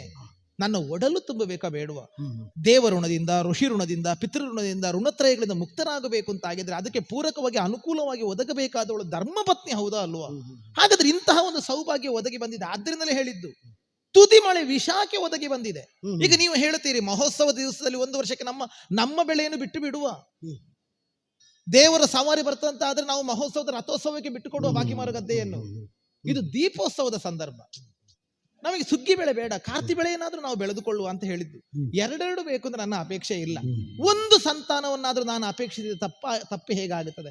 ಆದ್ರಿಂದ ಹೇಳಿ, ನೀನು ಅಪೇಕ್ಷಿಸಿದ್ದು ತಪ್ಪು ಅಂತಲ್ಲ, ಅನುಕೂಲ ಇಲ್ಲ ಅಂತ ಆಡಿದಲ್ಲ. ಅನುಕೂಲ ಈ ದಿವಸವೇ ಉಂಟು. ಈಗ ನಾಳೆ ಅಲ್ವ ನೀವು ಯುದ್ಧಕ್ಕೆ ಸಿದ್ಧರಾಗಿರಬೇಕಾದದ್ದು, ಇವತ್ತು ಉಳಿಬಾರದು ಅಂತ ಏನಾದ್ರೂ ಉಂಟಾ? ಈಗ ಇಲ್ಲಿ ಉಳಿದದ್ದರಿಂದ ನಾನು ಸೆರೆಗೆ, ಈಗ ನನಗೆ ಬದ್ಧತೆ ಬರ್ತದೆ ಅಂತ ನಾನು ಆಡಿದ್ದು. ಹೌದು. ಬದ್ಧತೆ ಅಂದ್ರೆ ಶಿಕ್ಷೆಗೆ ಒಳಗಾಗಬೇಕಾದ ಅನಿವಾರ್ಯತೆ ಪ್ರಾಪ್ತಿ ಆಗ್ತದೆ. ಈಗ ನೀವು ಧರ್ಮ ಚ್ಯುತಿಯಾದದ್ದರಿಂದ ನಾ ದಂಡ್ಯನಾದೆ ಅಂತ ಆದ್ರೆ ಹರಿಕಾರುಣ್ಯ ಉಂಟು. ಈಗ ನಿನಗೆ ಕೃಷ್ಣಕಾರುಣ್ಯ ಸಿಗಬೇಕು ಎಂಬುದಕ್ಕಾಗಿ ನಾನು ವಿವಂಚಿತನಾಗಬೇಕು, ನನಗೆ ಸಿಗುವ ಕಾಲದಲ್ಲಿ ನೀನು ವಿವಂಚಿತಳಾಗಬೇಕು ಅಂತ ನೀನು ಕೇಳಿದ್ದಿ. ಅದನ್ನು ತಿರುಗಿಸಿದ್ರೆ, ನಿನ್ನೊಡನೆ ದಿನ ಕಳೆದರೆ ಪಿತನಾಜ್ಞೆಯ ಬಾಧೆ ನನಗೆ ಒದಗುತ್ತದೆ ಅಂತ. ನೀವು ಯುದ್ಧಕ್ಕೆ ವಿಮುಖರಾಗಬೇಕು ಅಂತ ನಾನು ಆಡುತ್ತಲೇ ಇಲ್ಲ. ಆಗುತ್ತದೆ. ಹಾಗೆ ಹೋದಲ್ಲಿಗೆ ಯುದ್ಧ ತೊಡಗಲಿಕ್ಕೆ ಆಗ್ತದೋ? ಸೈನ್ಯ ಸಂಗ್ರಹ ಆದಾಗ ಅದನ್ನು ಸುಯೋಜಿತವಾಗಿ ಇರಿಸಿಕೊಂಡು ವ್ಯೂಹ ಯಾವುದು ಅಂತ ನಿರ್ಣಯಿಸಬೇಕು, ಯಾರೆಲ್ಲಿ ಅಂತ ನಿರ್ಣಯಿಸಬೇಕು, ಆಯುಧ ಶಾಲೆಯ ಆಗೋಗುಗಳನ್ನು ಗಮನಿಸಬೇಕು, ಬೇಕಾದದನ್ನು ಸರ್ವಸನ್ನದ್ಧವಾಗಿ ಒದಗಿಸಬೇಕು. ಕೆಲಸ ಎಷ್ಟುಂಟು. ತಡ ಆಗುತ್ತದಲ್ವಾ ನಿಮಗೆ? ಈ ದಿನದಲ್ಲಿ ತಡ ಆಗುವುದು. ನನಗೆ ಬದುಕಿನಲ್ಲಿ ಈ ದಿನ ಒಂದು ನಾನು ಸ್ವಲ್ಪ ಅವಕಾಶ ಪಡೆಯದೇ ಇದ್ದರೆ ಜೀವನ ಪರ್ಯಂತ ನನಗೆ ಮತ್ತೆ ಅವಕಾಶಗಳು ಸಿಗಲ್ಲ. ನಾನು ಎಲ್ಲ ಸಿದ್ಧತೆ ಮಾಡಬೇಕಾದ್ದು ನಾಳೆ ಒಂದು ದಿವಸಕ್ಕಾಗಿ. ನೋಡುವ, ಮನಸ್ಸಿನೊಳಗೆ ಕೃಷ್ಣನನ್ನೇ ತುಂಬಿಕೊಂಡು ಈ ಕೈಗಳಿಂದ ನಿಮ್ಮನ್ನು ಅಪ್ಪುತ್ತೇನೆ. ನೋಡು, ನಿಮಗೆ ಬಿಡಿಸಿಕೊಂಡು ಹೋಗಲಿಕ್ಕೆ ಪ್ರಭಾವತಿ ಮುಂದೊತ್ತಿ ಬಂದ. ಈಗ ನೀವು ಎಂತಹ ಬಂಧನವನ್ನು ಕಡಿಯುವುದಕ್ಕೆ ಮುಂದಾದ್ರು ನನ್ನ ಈ ಬಾಹುಬಂಧನಗಳಿಂದ ಬಿಡಿಸಿಕೊಂಡು ಹೋಗಲಿಕ್ಕೆ ಆಗುತ್ತದೆ ನೋಡುತ್ತೇನೆ ನಾನು. ನೀನು ಹೇಳಿದಾಗ ಮಾಡ್ಲಿಕ್ಕಾದ್ರೂ ನಾವು ಉಸಿರಾಡಬೇಕಲ್ಲ, ಸ್ವಲ್ಪ ಬಿಡೆ ಏನು ಅಂತ ಸ್ವಲ್ಪ ಯೋಚನೆ ಮಾಡುವ. ಇವಳು ಏನು ಹೇಳಿದ್ರು ನಿರ್ಬಂಧ ವ್ಯಕ್ತಪಡಿಸ್ತಾ ಇದ್ದಾಳಲ್ಲ. ಸತಿಗೆ ಜೋಡಗದ ಋತು ಸಮಯಂ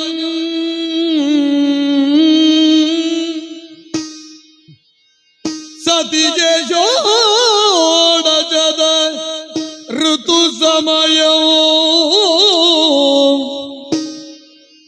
ಏಕಾದಶಿ ವ್ರತಂ ಅಲಂಘ್ಯ ಶ್ರಾದ್ದ ವಿನಿತೋದು ದಿನವೇ ಸಂಗತ ಮಾದೊಡೆಂದು ಕರ್ತವ್ಯಂ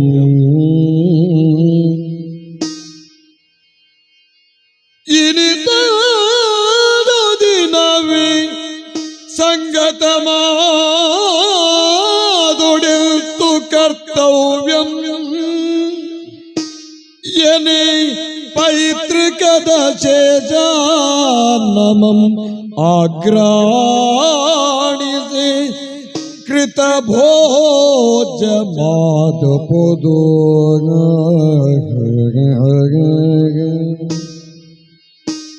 ಕೃತ ಭೋಜ ಆದಪದೋ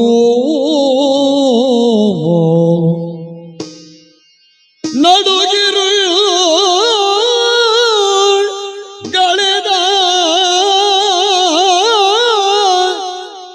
ವನಿತೆಯ ನೊಡಗೊಳ್ಳಬಹುದು ನಡುಗಿರುಳ್ಗಳೆದ ವನಿತೆಯ ನೊಡಗೂಡಬಹುದು ಅದರಿಂದ ಧರ್ಮ ಪದ್ಧತಿಯ ನೀಕ್ಷಿಸಬಹುದು ಅದರಿಂದ ಧರ್ಮ ಪದ್ಧತಿಯ ನೀಕ್ಷಿಸಲವಳ ಇಂದು ಮೀರುವುದು ಮತವಲ್ಲ ಎಂದವಂ ತಿಳಿದನು ವನಿತೆಯ ನೊಡಗೂಡಬಹುದು ನಡುಗಿರುಳ್ಗಳೆದ ವನಿತೆಯ ಒಡಗೂಡಬಹುದು ಅದರಿಂದ ಧರ್ಮ ಪದ್ಧತಿಯ ಅವಳ ಇದು ಮೀರುವುದು ಮತವಲ್ಲದವೋ ತಿಳಿದನು. ಸತಿಗೆ ಷೋಡಶದ ಋತು ಸಮಯಮೀಕಾದಶಿ ವೃತಮಲಂಗ ಶ್ರಾದ್ದವಿನಿತೊಂದು ದಿನವೇ ಸಂಗತ ಮಾದೊಡೆಂತು ಕರ್ತವ್ಯಮೆನೆ ಪೈತೃಕದ ಶೇಷಾನ್ನ ಮಾಗ್ರಾಣಿಸೇ ಕೃತವಾಚಮಾದಬದು ನಡುಗಿರುಳ್ಗಳೆದ ವನಿತೆಯ ನೊಡಗೂಡಬಹುದರಿಂದ ಧರ್ಮ ಪದ್ಧತಿಯ ಈಕ್ಷಿಸಲವಳ ನಿಲ್ದು ಮೀರುವುದು ಮತವಲ್ಲೆಂದವಂ ತಿಳಿದನು.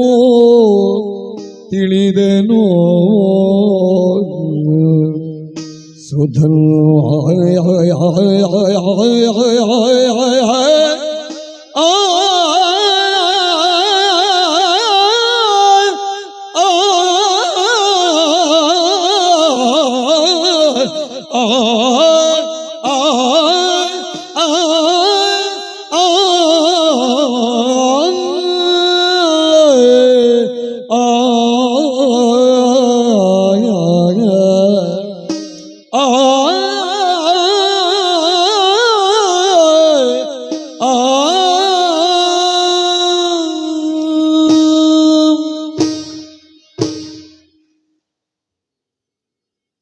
ಅಷ್ಟು ಸುಲಲಿತವಾಗಿ ನಿವಾರಣೆ ಯೋಗ್ಯವಾದಂತಹ ವಿಚಾರವನ್ನಲ್ಲವ ಅವಳು ಮುಂದಿಡಿಸಿತ್ತು.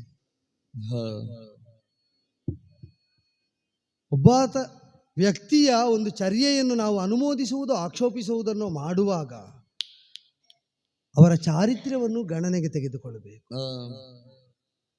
ಕಾಮಪ್ರಧಾನವಾಗಿ ವರ್ತಿಸುವ ಕಾಮಿನಿಯಾಗಿಯೇ ಅವಳು ಇದ್ದಿದ್ದರೆ ಈಗ ಒಡ್ಡಿದ ತಡೆಗೆ ಕಾಮ ಒಂದೇ ಕಾರಣ ಅಂತ ನಾವು ನಿರ್ಣಯಿಸಬೇಕಾಗಿತ್ತು. ಧರ್ಮ ಪ್ರಧಾನವಾದಂತಹ ಬದುಕಿಗೆ ಸಹಯೋಗ ಕೊಡುವುದನ್ನು ತನ್ನ ಶೀಲ ಸ್ವಭಾವವಾಗಿಸಿಕೊಂಡ ಪ್ರಭಾವತಿ ಅವಳು. ಆದ್ದರಿಂದಲೇ ಒಡ್ಡಿದ ತಡೆಗೆ ಕಾಮ ಒಂದು ಕಾರಣವಲ್ಲ ಅಂತ ನನಗೆ ಅರ್ಥ ಆಗುತ್ತದೆ. ಆದ್ದರಿಂದಲೇ ಕಷ್ಟ ಆಗುತ್ತದೆ. ನಿವಾರಣಾ ಯೋಗ್ಯವಾದ ಕಾರಣವಾದರೆ ನಿವಾರಿಸಿ ಹೋಗುವುದಲ್ಲಿ ಶತ್ರುಗಳ ಎದೆಯನ್ನಾದರೂ ನಡಗಿಸ್ತೇನೆ ಅಂತ ಹೊರಟವನಿಗೆ ಹೆಣ್ಣೊಬ್ಬಳ ಕರದ ನಿರ್ಬಂಧ ತಡೆ ಅದೊಂದು ನಿವಾರಣೆಗೆ ಕಷ್ಟ ಸಾಧ್ಯವಾದ ಅದಲ್ಲ. ಅವಳು ಹೇಳುವುದು ಧರ್ಮಯುಕ್ತವಾದ ಮಾತೆ ಅವಳ ನೆಲೆಯಿಂದ. ಆದರೆ ಉಭಯ ನೆಲೆಗಳಲ್ಲಿ ವ್ಯವಹರಿಸಬೇಕಾದ ನನಗಾವುದು ವಿಹಿತ ಎಂಬ ಸಂದಿಗ್ಧ ಅದಕ್ಕೆ ಹೇಗೆ ಈಗ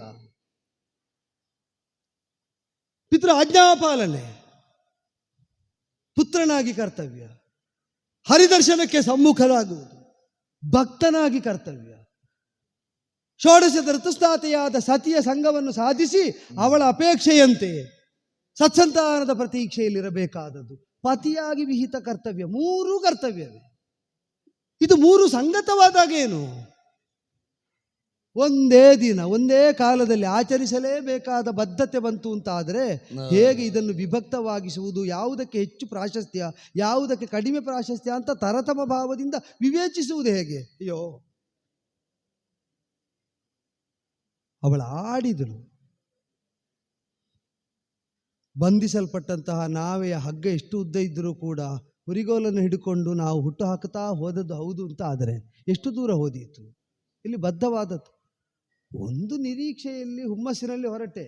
ಹೌದು, ನಾವು ಹುಟ್ಟು ಹಾಕಬೇಕಾದ ಹಗ್ಗ ಇದ್ದರೂ ಕೂಡ ಎಷ್ಟು ದೂರ, ಬಿರುಸಾದ ಪ್ರವಾಹಕ್ಕೆ ಎದುರಾಗುವಲ್ಲೇ ತನಕ ಮತ್ತೆ ಈ ಹಗ್ಗವನ್ನು ಆ ಪ್ರವಾಹವೇ ಕಡಿಯುತ್ತದೆ ಅಂತ ಹೋದದ್ದು. ಆದರೆ ಹಗ್ಗದ ಅಳತೆ ಅಷ್ಟು ಇಲ್ಲದೆ ಪ್ರವಾಹವೋ ಅಲ್ಲಿ, ನಾವು ಇಲ್ಲಿಂತಾದರೆ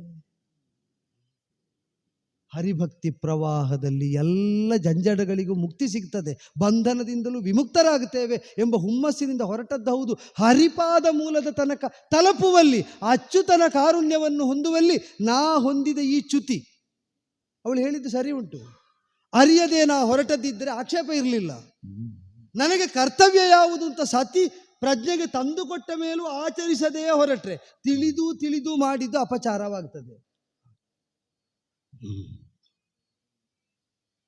ನಾ ಬಾರದೆ ಹೋದರೂ ಆಕ್ಷೇಪ ಇರಲಿಲ್ಲ, ಬಂದವಳ ಆಡಿದ ಮೇಲೆ ಮೀರುವಂತಿಲ್ಲ,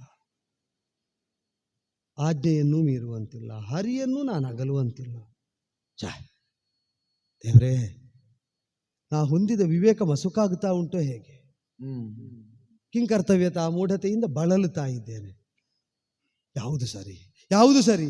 ಪ್ರಾಜ್ಞರನ್ನು ಸಂಪರ್ಕಿಸಿ, ಅವರನ್ನು ಸಂಬೋಧಿಸಿ, ಸಮಸ್ಯೆಯನ್ನು ವಿವರಿಸಿ, ಪರಿಹಾರ ಕಂಡ ಮೇಲೆ ಬಂದ ಆಚರಣೆಯಲ್ಲಿ ಅದನ್ನು ತೊಡಗಿಸಿಕೊಂಡು ಇಲ್ಲ ಇಲ್ಲ ಇಲ್ಲ ಅಷ್ಟೆಲ್ಲ ಸಮಯ ವ್ಯವಧಾನ ಸರಿ ಹೌದು ಅಂತ ನೀನೇ ತೋರಿಕೊಡು ಅಂತ ಯೋಚಿಸುವಾಗ ಪಕ್ಕನೆ ಮಿಂಚಿನಂತೆ ಬಂದ ಯೋಚನೆ. ನಾವು ಹೇಳುವುದು ಸುಮ್ಮನೆ ಅಲ್ಲ, ಹರಿಪ್ರೇರಣೆಯ ಹರಿಪ್ರೀತ್ಯರ್ಥಂ ಅಂತ. ಪ್ರೇರಣೆ ಅವನೇ ಕೊಡುವುದು ಬದುಕಲ್ಲಿ. ಬಂದರೂ ಧರ್ಮಶಾಸ್ತ್ರದಲ್ಲಿ ನೀನು ಓದಿದ್ದರಲ್ಲಿ ಸಮನ್ವಯದ ಪರಿಹಾರ ಒಂದು ಉಂಟಲ್ಲ. ಮಾತಾಪಿತ್ರೋ ಕ್ಷಯೇ ಪ್ರಾಪ್ತೆ ಭವೇದ್ ಏಕಾದಶೀಯತಿ. ಏಕಾದಶಿ ಇದ್ದಾಗಲೇ ಮಾತಾಪಿತೃಗಳ ಕ್ಷಯ ಬಂದರೆ ಅಭ್ಯರ್ಚ ಪಿತೃದೇವಾಂಶ ಆಜಿಗ್ರೇತ್ ಪಿತೃಸೇವಿತ. ಪಿತೃದೇವತೆಗಳ ಅರ್ಚನೆಯನ್ನು ಮೊದಲು ಮಾಡು.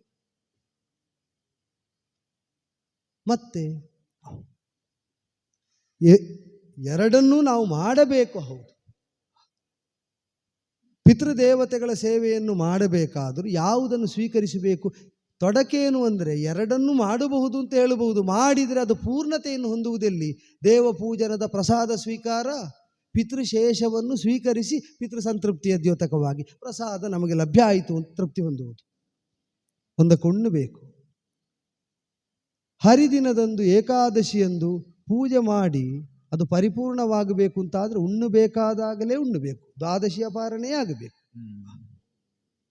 ಎಲ್ಲ ಒಂದು ಅಂತ ನಾವು ಒಟ್ಟು ಮಾಡಿ ಉಣ್ಣುವಂತೆಯೂ ಇಲ್ವಲ್ಲ. ವಿಧಿ ತಪ್ಪಿ ಮಾಡಿದ್ದು ಮಾಡದಿದ್ದದ್ದಕ್ಕೆ ಸರಿಯದು. ವಿಧಿ ಅರಿತ ಮೇಲೆ ಉಣ್ಣಬಾರದ ದಿನ ಉಣ್ಣಕೂಡದು, ಉಣ್ಣಬೇಕಾದ ಪಿತೃಶೇಷವನ್ನು ಬಿಡಕೂಡದು. ಏಕಾದಶಿ ಬಂದರೂ ಶ್ರಾದ್ದ ಇದ್ದರು ಸತೀ ಸಂಘವೆಂಬುದು ನಿಷಿದ್ಧ ಕರ್ಮ. ಆದರೆ ಹೀಗೆ ತುದಿ ಮಳೆ ವಿಶಾಖೆ ಅಂತ ಹೇಳುವ ಹೆಂಡತಿ ಇಲ್ಲಿಂದ ಪಿತೃಶ್ರಾದ್ದ ಆಚರಿಸಬೇಕಾದ ಏಕಾದಶಿ ಏನು ಮಾಡಬೇಕು? ಯಾವುದು ನಿತ್ಯ ಕರ್ಮ, ಯಾವುದು ನೈಮಿತ್ತಿಕ ಅಂತ ನೋಡಬೇಕಂತೆ. ಉಪವಾಸ ಯಾವಾಗ ನಿತ್ಯವಾಗ್ತದೋ, ಅಂದರೆ ಹರಿದಿನದ ವ್ರತ ಯಾವಾಗ ನಿತ್ಯವಾಗ್ತದೋ, ಶ್ರಾದ್ದ ಪಿತೃನಿಮಿತ್ತವಾಗಿ ಮಾಡುವುದಾದ್ದರಿಂದ ಅದು ನೈಮಿತ್ತಿಕವಾಗ್ತದೆ. ಉಪವಾಸಂ ತದಾ ಕುರ್ಯಾತ್, ಅಲ್ಲೂ ಇರುವುದು ಆಜಿಘ್ರೇತ್ ಪಿತೃಸೇವಿತ. ನಿತ್ಯ ಕರ್ಮಕ್ಕೆ ಪ್ರಥಮ ಪ್ರಾಶಸ್ತ್ಯ, ನೈಮಿತ್ತಿಕ ಕರ್ಮಕ್ಕೆ ದ್ವಿತೀಯ.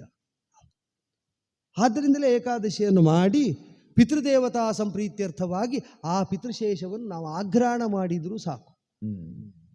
ಕಾಮಕ್ಕಾಗಿ ಅಲ್ಲ, ಭೋಗಕ್ಕಾಗಿ ಅಲ್ಲ. ರೇತಸ್ಥೇದ ಏಕಾತ್ಮಕವಾದಂತಹ ಸ್ಥಿತಿಯಲ್ಲಿ ಸಂಭೋಗವನ್ನು ಬಯಸಿದ ಸತಿಯೇ ಹೌದು ಅಂತಾದರೆ ಪುತ್ರಾಪೇಕ್ಷೆಯಿಂದ ಅವಳು ಹೊಂದಿದಂತಹ ಆ ಸ್ಥಿತಿಯ ಸದ್ವಿನಿಯೋಗ ಧರ್ಮ ವಿನಿಯೋಗ ಆಗಬೇಕು ಎಂಬುದಕ್ಕಾಗಿ ಸಮಾಗಮ ಹಂಬಲಿಸಿದ್ದಾದರೆ ನಡುವಿರಲು ಗಳೆದ ಬಳಿಕ ವನಿತೆಯ ನೊಡಗೂಡಬಹುದು. ಅಲ್ಲೂ ಮಾಡ್ತಾ ಇರುವುದು ಧರ್ಮಚ್ಯುತನಾದರೆ ಹರಿಸಂಪ್ರೀತಿಯಿಂದ ವಿವರ್ಜಿತನಾಗುತ್ತೇನೆ, ಪಿತೃಕಾರ್ಯ ಮಾಡದಿದ್ದರೆ ಹರಿಸಂಪ್ರೀತಿಯಿಂದ ವಿವರ್ಜಿತನಾಗುತ್ತೇನೆ. ಮೂಲ ಲಕ್ಷ್ಯ ಹರಿಪ್ರೀತಿಯನ್ನು ಉಳಿಸಿಕೊಳ್ಳುವುದೇ. ಅದು ನಮಗೆ ಸ್ಪಷ್ಟ ಇರಬೇಕು. ಏಕಾದಶಿಯೂ ಅದಕ್ಕೆ, ಪಿತೃಕರ್ಮವೂ ಅದಕ್ಕೆ, ಸತೀ ಸಂಘವೂ ಅದಕ್ಕೆ. ಎಲ್ಲದರ ಲಕ್ಷ್ಯ ಅವನೇ ಅಂತ ಆದಾಗ ಎಲ್ಲದರ ಸಮನ್ವಯಕ್ಕೆ ಮಾರ್ಗ ತೆರೆದುಕೊಳ್ತದೆ. ಅಂದರೆ ಆಗ್ರಹಣ ಮಾಡುವುದರಿಂದ ಉಂಡಂತ ಆಗುವುದಿಲ್ಲ, ಹಾಗೆ ಅಂತ ಪ್ರಸಾದ ಸ್ವೀಕಾರ ಮಾಡಿದಂತ ಆಗ್ತದೆ. ಉಪವಾಸದಲ್ಲೇ ಉಳಿದರಿದ್ದರಿಂದ ಹರಿಯಿಂದ ನಾವು ದೂರ ಆಗುವುದಿಲ್ಲ. ಉಪವಾಸ ಅಂದರೆ ಅದೇ ಅಲ್ವೋ, ದೇವರ ಸಮೀಪದಲ್ಲಿ ಇರುವುದಕ್ಕೆ ಬಾಧೆ ಒದಗುವಂಥ ಅನ್ನಾಹಾರಾದಿಗಳ ವರ್ಜನೆ ಅಂತ. ಏಕಾಗ್ರತೆಗೆ, ಭಕ್ತಿಗೆ, ಭಜನೆಗೆ ಭಂಗ ತರುವಂತೆ ಅನ್ನ ಉಣ್ಣುವುದಕ್ಕಿಲ್ಲ. ಅದಕ್ಕೆ ಭಂಗ ಬಾರದ ಅನ್ನವನ್ನು ಉಣ್ಣದೇ ಇರುವುದಕ್ಕೂ ಇಲ್ಲ. ಅದಕ್ಕೆ ಆಗ್ರಹಣ.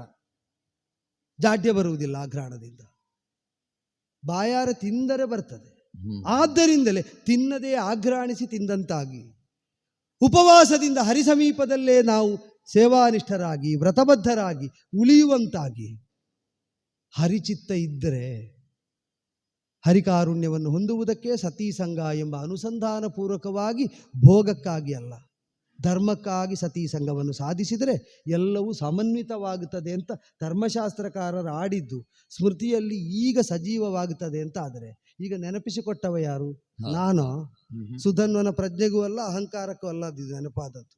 ಹರಿಪ್ರಚೋದನೆಯ ಪರಿಣಾಮ. ಸರಿ ಸರಿ ಪ್ರಭಾವತಿ, ಪ್ರಭು ನಿನಗೆ ನಾನು ಕೃತಜ್ಞನಾಗಬೇಕು. ಯಾಕೆ? ಈಗ ನಾನು ಯೋಚಿಸ್ತೇನೆ, ಧರ್ಮ ಯಾವುದು ಅಂತ ನೀ ಹೇಳಿದ ಮೇಲೂ ಧಿಕ್ಕರಿಸಿ ಹೋದದ್ದಿದ್ದರೆ, ಧರ್ಮ ಧಿಕ್ಕರಿಸಿದ ನೇತಾರನ ವಶದಲ್ಲಿದ್ದ ಸೇನೆ ಎಂಬ ಒಂದು ಕಾರಣ ಸಾಕು, ಹರಿದರ್ಶನದಿಂದ ನಮ್ಮ ಪಾಳೆಯ ವಿವಂಚಿತಲಾಗಲಿ. ಹೌದೇ ಹೌದು. ಅದನ್ನು ನೀ ತಿದ್ದಿದೆ. ನೀವು ಹೀಗೆ ಮಾಡಿ ಹೋದರೆ ಸರಿಯಾದ ಮಾರ್ಗದಲ್ಲಿ ಮುನ್ನಡೆದಂತ ಆಗುತ್ತದೆ ಅಂತ ಎಚ್ಚರಿಸಿದೆ. ಧರ್ಮಪತ್ನಿಯಾದವಳು ಪುತ್ರ ಫಲಾಪೇಕ್ಷೆಯಿಂದ ಋತುಸ್ನಾನವನ್ನು ಹೊಂದಿದ ಹೊತ್ತಿನಲ್ಲೇ ಅಪೇಕ್ಷೆಯನ್ನು ಪತಿಯಾದವನು ಈಡೇರಿಸದೇ ಇದ್ದರೆ ದೋಷಭಾಜನನಲ್ವಾ? ಆದ್ದರಿಂದಲೇ ದೋಷ ವಿದೂರನನ್ನು ಸ್ತುತಿ ಮಾಡುತ್ತಾ ಅವನನ್ನು ಹೊಂದುವುದಕ್ಕೆ ಹೊರಡುವುದಕ್ಕೆ ದೋಷ ಇಲ್ಲದ ಮಾರ್ಗವೇ ಆಗಬೇಕೆಂಬುದು ಭಗವತ್ ಸಂಕಲ್ಪವಾದರೆ ಒಳಮನೆಗೆ ಸರಿಯೋಣ, ಪ್ರಜ್ಞೆ ಜಾಗೃತವಾಗಿರ್ಲಿ. ಹಾಗಾದ್ರೆ ನನಗೀಗ ತೃಪ್ತಿಯಾದದ್ದೇನು ಗೊತ್ತಾ? ಎಂದೂ ಯಾವಾಗಲೂ ನಾನು ಕುಂಕುಮದ ತಿಲಕವನ್ನು ಇಡುವುದು. ಇವತ್ತು ನಾನು ಕಸ್ತೂರಿ ತಿಲಕವನ್ನು ಇಟ್ಟುಕೊಂಡು ಬಂದಿದ್ದೆ. ಯಾಕೆಂತ ಈ ಹೊತ್ತಿಗೆ ನನಗೂ ಪ್ರಜ್ಞೆ ಆಗುತ್ತಾ ಉಂಟು. ಕಸ್ತೂರಿ ತಿಲಕವನ್ನು ಹಣೆಯಲ್ಲಿ ಹೊತ್ತಂತಹ ಭಗವಂತ ಕೃಷ್ಣನನ್ನು ಕಾಣುವುದಕ್ಕೆ ಹೊರಟವರಲ್ವ ನೀವು? ಧರ್ಮಪತ್ನಿ ಅಂತ ನಾನು ನಿಮಗೊಂದು ರಕ್ಷಾ ಕವಚ ಕೊಡಬೇಕಾ ಬೇಡವಾ? ನನ್ನ ಹಣೆಯಲ್ಲಿ ಇಟ್ಟಂತ ಕಸ್ತೂರಿ ತಿಲಕವನ್ನು ನಾನು ನಿಮ್ಮ ಹಣೆಗೆ ನನ್ನ ಹಣೆಯಿಂದಲೇ ಇಡುತ್ತೇನೆ.